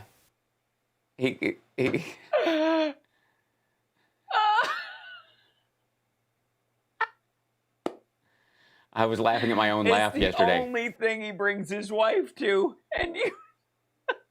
Use the YouTube plugin. That's a good idea. Let's see if I can... If she's wearing orange today, I will shit my... Let's see. Play on TV. There you go. Da-da-da. If I go to settings, like the app lets you download stuff, but not the website. It's really aggravating. So, if anybody's got any suggestions on downloading the video, I'll gladly pull them and play them back. Can't Stop Lying, I was howling. I watched it again, and I was just, it was killing me yesterday. Oh, God, it was glorious. President Mike Pence and his wonderful wife, Karen. I'm going to grab that as a sample for the show. I'll download it. I can download. Yeah, it's not this stuff, Jaron. It's the stuff that I do every day, so that grabbing it and then playing a video from the hard drive to try and get it smoother. I got so confused just now because my upper top tip, new tip thing on the screen doesn't say anything under here or whatever, and it was playing from yesterday. So there you go. Yeah, let's see. You can DM me clips, and I can download them and send them back. That's a good idea. Ask Can't Stop Lying to try getting into Discord, Twitch, etc., but having problems. Might have to wait until my laptop it should. Let's see. I don't know what the issue would be with that. The text channel in there, the Discord. It should all work. So I'm not quite. Well, I'll talk to Moto and Jaron about getting everybody in there, but I said hi in there so that everybody could, if people needed to join, because I had to be present or something when people joined or something. Is that how it works? I don't think they should have to. I think they should be able to join when I'm not there. That seems like insanity. That seems like inhanity. So yes, I will tweet the video out again. I tweeted it out on my site before. The video is called, he called it, what did he call her? Because I get in trouble when I post stuff that way. And by the way, thanks for getting us up over 12,000 subscribers. We're at 12,002. Look at that. Look at us climb. So pass it around, you guys. I adore you. I appreciate it. And thank you. Keep watching it and laughing at your my. Oh, thanks. I was falling apart. This one is public? Okay, yes, that's true. I have a public Discord, yes, and then I have a separate one for the patrons as well. So those all good people. Those are all set up and ready to roll, and yeah. If you have any questions, ask Moto and Jaron in the chat, or go into the Discord. But yeah, we're gathering in there with some regularity, and we'll have a thing. Oops, the audio died. Did it? My audio is good. I see myself. What happened? All right, I'm playing with fire now. I'm going to sign off. Thank you guys for the super chats. I appreciate the new Patreon person we had today.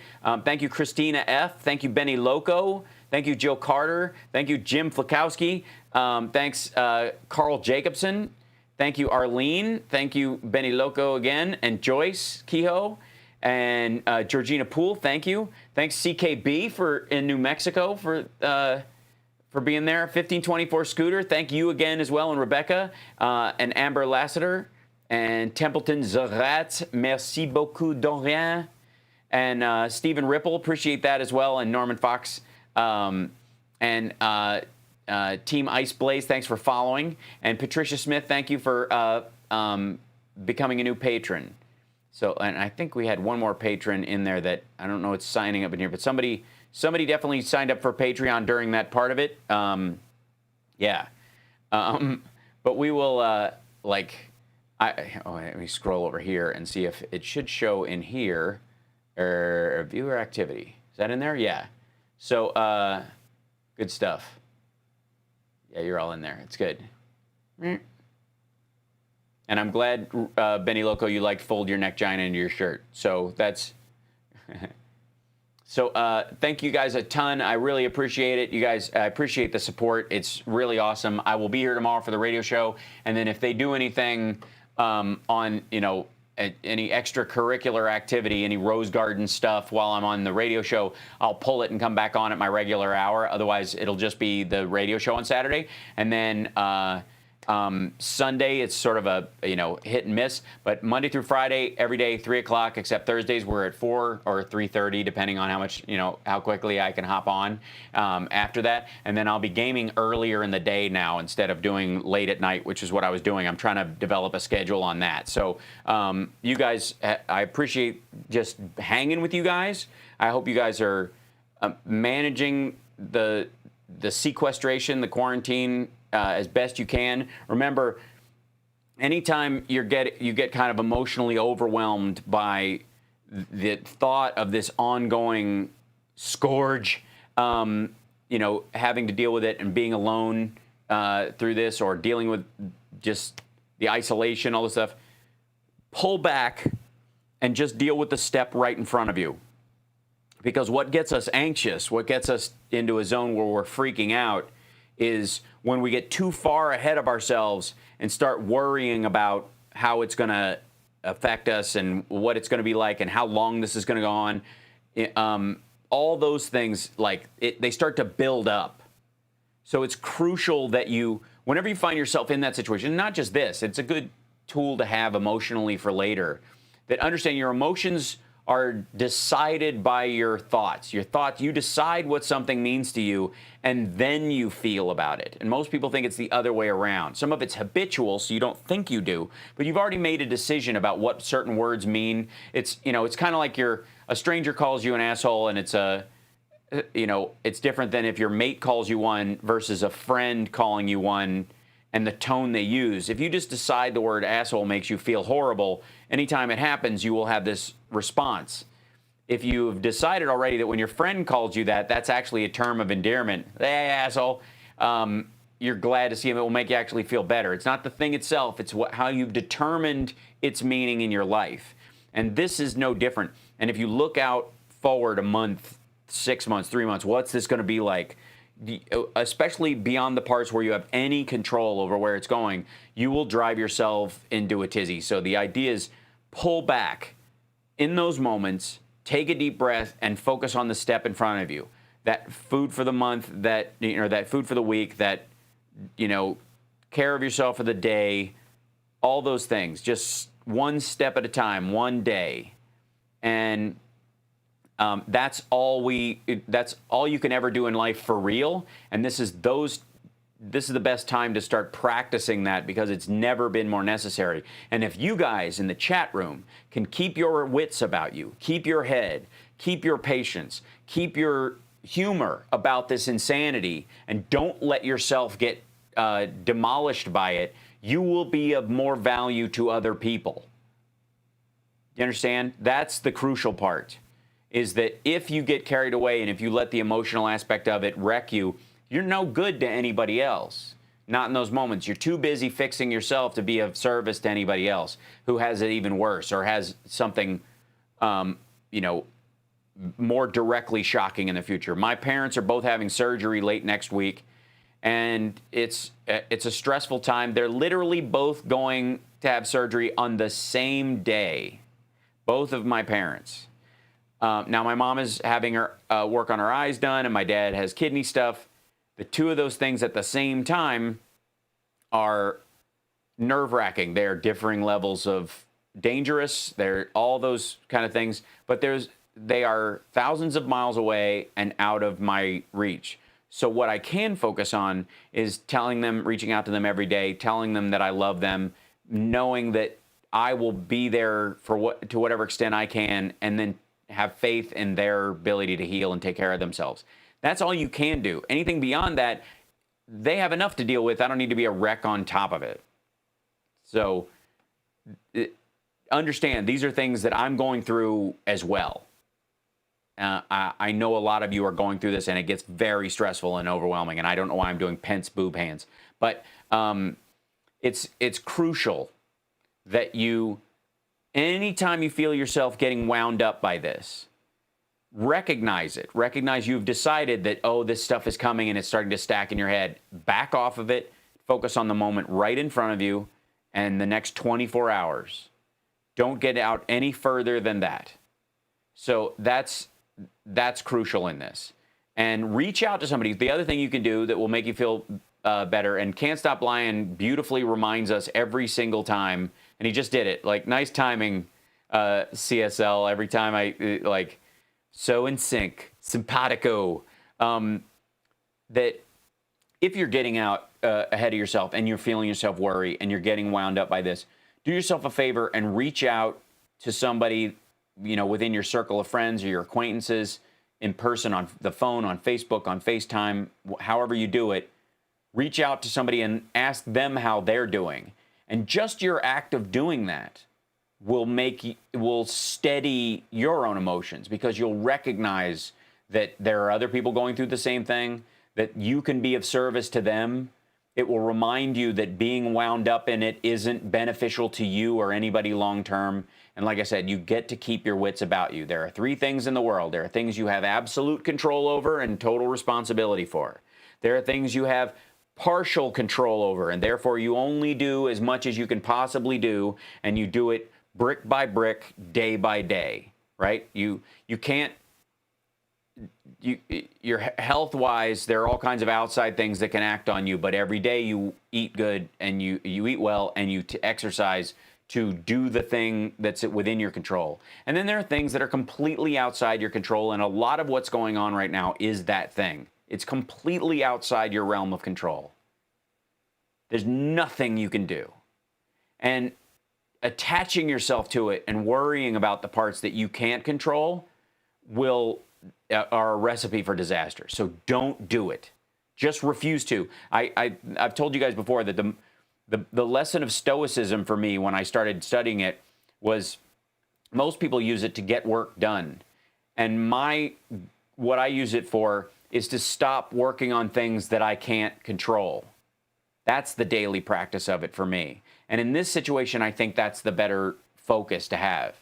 The daily focus is I'm letting go of anything I have no control over. What I do have control over is my mood, my wits, my thoughts, my direction, my plans for the future, the daily strategies, either learning something or cleaning my place or eating right or fixing myself dinner or hugging somebody, you know, within my home, or sending a virtual hug to somebody else, those kind of things.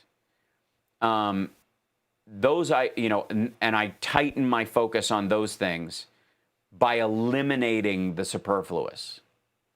And so I would recommend everybody over the next 5 days, make that part of your practice. And I adore you guys, and I look forward to talking to you guys all the time, and I miss you when I'm not on here, honest to God, and I think about a bunch of you like randomly, like I hope they're doing okay, and I know you guys have a lot of different things going on in your lives, that every time you say something in there, even if I haven't been able to react with it because I'm in the middle of the show, if I glance up and I see that you've said something's going on in your life, I want you to know it registers with me, and I carry a part of that with me, and when I see you in there, I go through a thing about whether or not it's appropriate to interact with you on it, or, reach out and, or if just let you be here and not add that extra weight if you're not feeling it at that moment, right? Because sometimes it's the worst. Sometimes, you go through something and then people, I always fall apart when I have my big tearful breakdowns, it's usually when people are nice about something that's going on, as opposed to when people are harsh about something. And so if somebody's like, I love you and you're doing great, like that's when you go, oh, versus when you're, like somebody's, you suck. And I'm like, all right, I get this, I can take on. So I just want you guys to know that. And I see that, and I see you, and I go back and forth, with whether or not to address it. And it's a thing that that's my thing to deal with. But what I can say is that we all need to take away from all this stuff. And what I'm trying to do by joking about this stuff nonstop and giving it no seriousness, not allowing it to own any serious space in my heart, is because that's not important. You guys are important. The country is important. Democracy is important. Our system of government is important. Those things are important to me. So important that I will not share the importance of those things with this clown and his nonsense followers who think that the sun shines out of his ass. I'm not going to do it. So anybody who thinks I'm being, being disrespectful to the president, understand I'm respectful of the presidency. This idiot and his friends are clowns and criminals. They deserve no respect, and they will get none here. So I adore you guys. I'm signing off now. I'm going to go sniffle a little bit and get something to eat. And I will maybe see you guys online. And I will see you guys definitely tomorrow for the radio show. I'm going to focus largely on getting everybody on YouTube. So we'll have a smaller chat for a bit, because I'm not streaming across everything and flooding it with Restream. Join the Discord if you'd like, and get in there if that's your thing. If not, I'll see you in the chat in here. And I appreciate your guys' support. It's lovely, and it means a lot. You guys are awesome. We'll see you later on. Peace and be wild.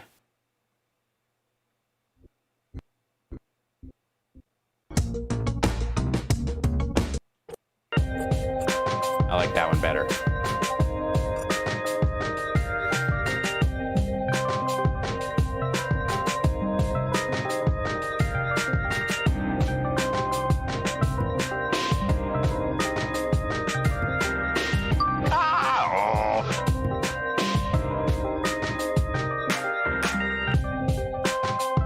Fucking bitch.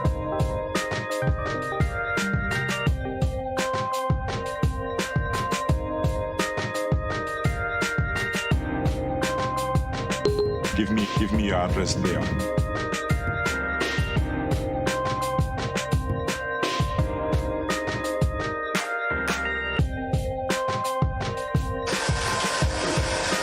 I think I cracked the rib.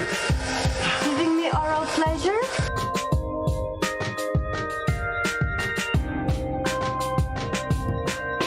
It's okay, I'm a cop.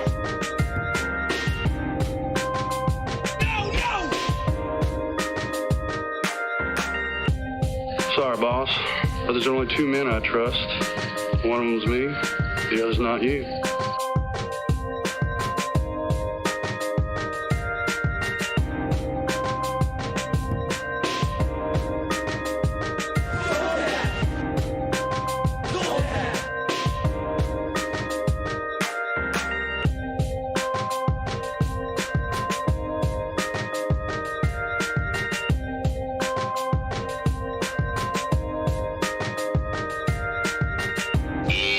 Sorry, Hans, wrong guess. Yeah, I'm still here.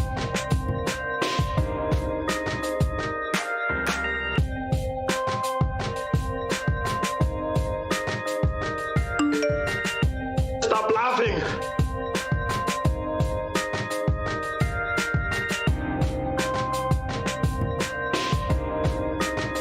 America.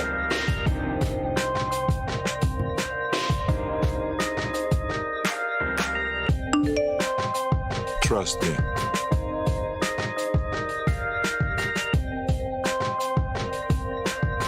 Sorry, boss, but there's only two men I trust. One of them's me, the other's not you. I never thought anybody could forget so much so fast without a severe blow to the head. Moon River. Just the facts, ma'am. Just the facts, ma'am. with you and somehow death loses its sting. Tell him, McCluskey. Tell him what time it is.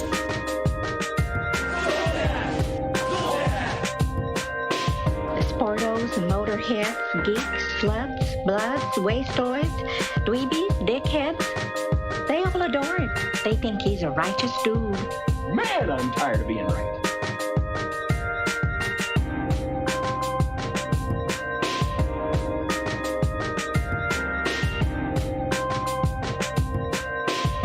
Hey, our amazing Vice President Mike Pence and his wonderful wife, Karen.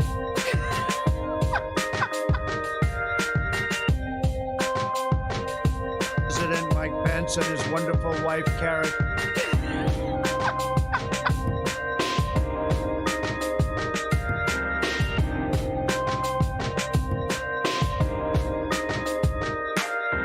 Mike Pence and his wonderful wife, Karen. Great friends of our nation and great friends.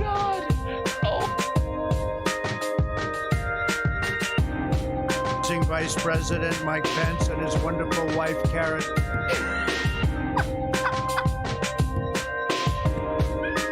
Once it was reluctantly aroused. It was hard to get it aroused, and it is hard to get it aroused, but we got it aroused. Once it was reluctant, Pence and his wonderful wife, Karen.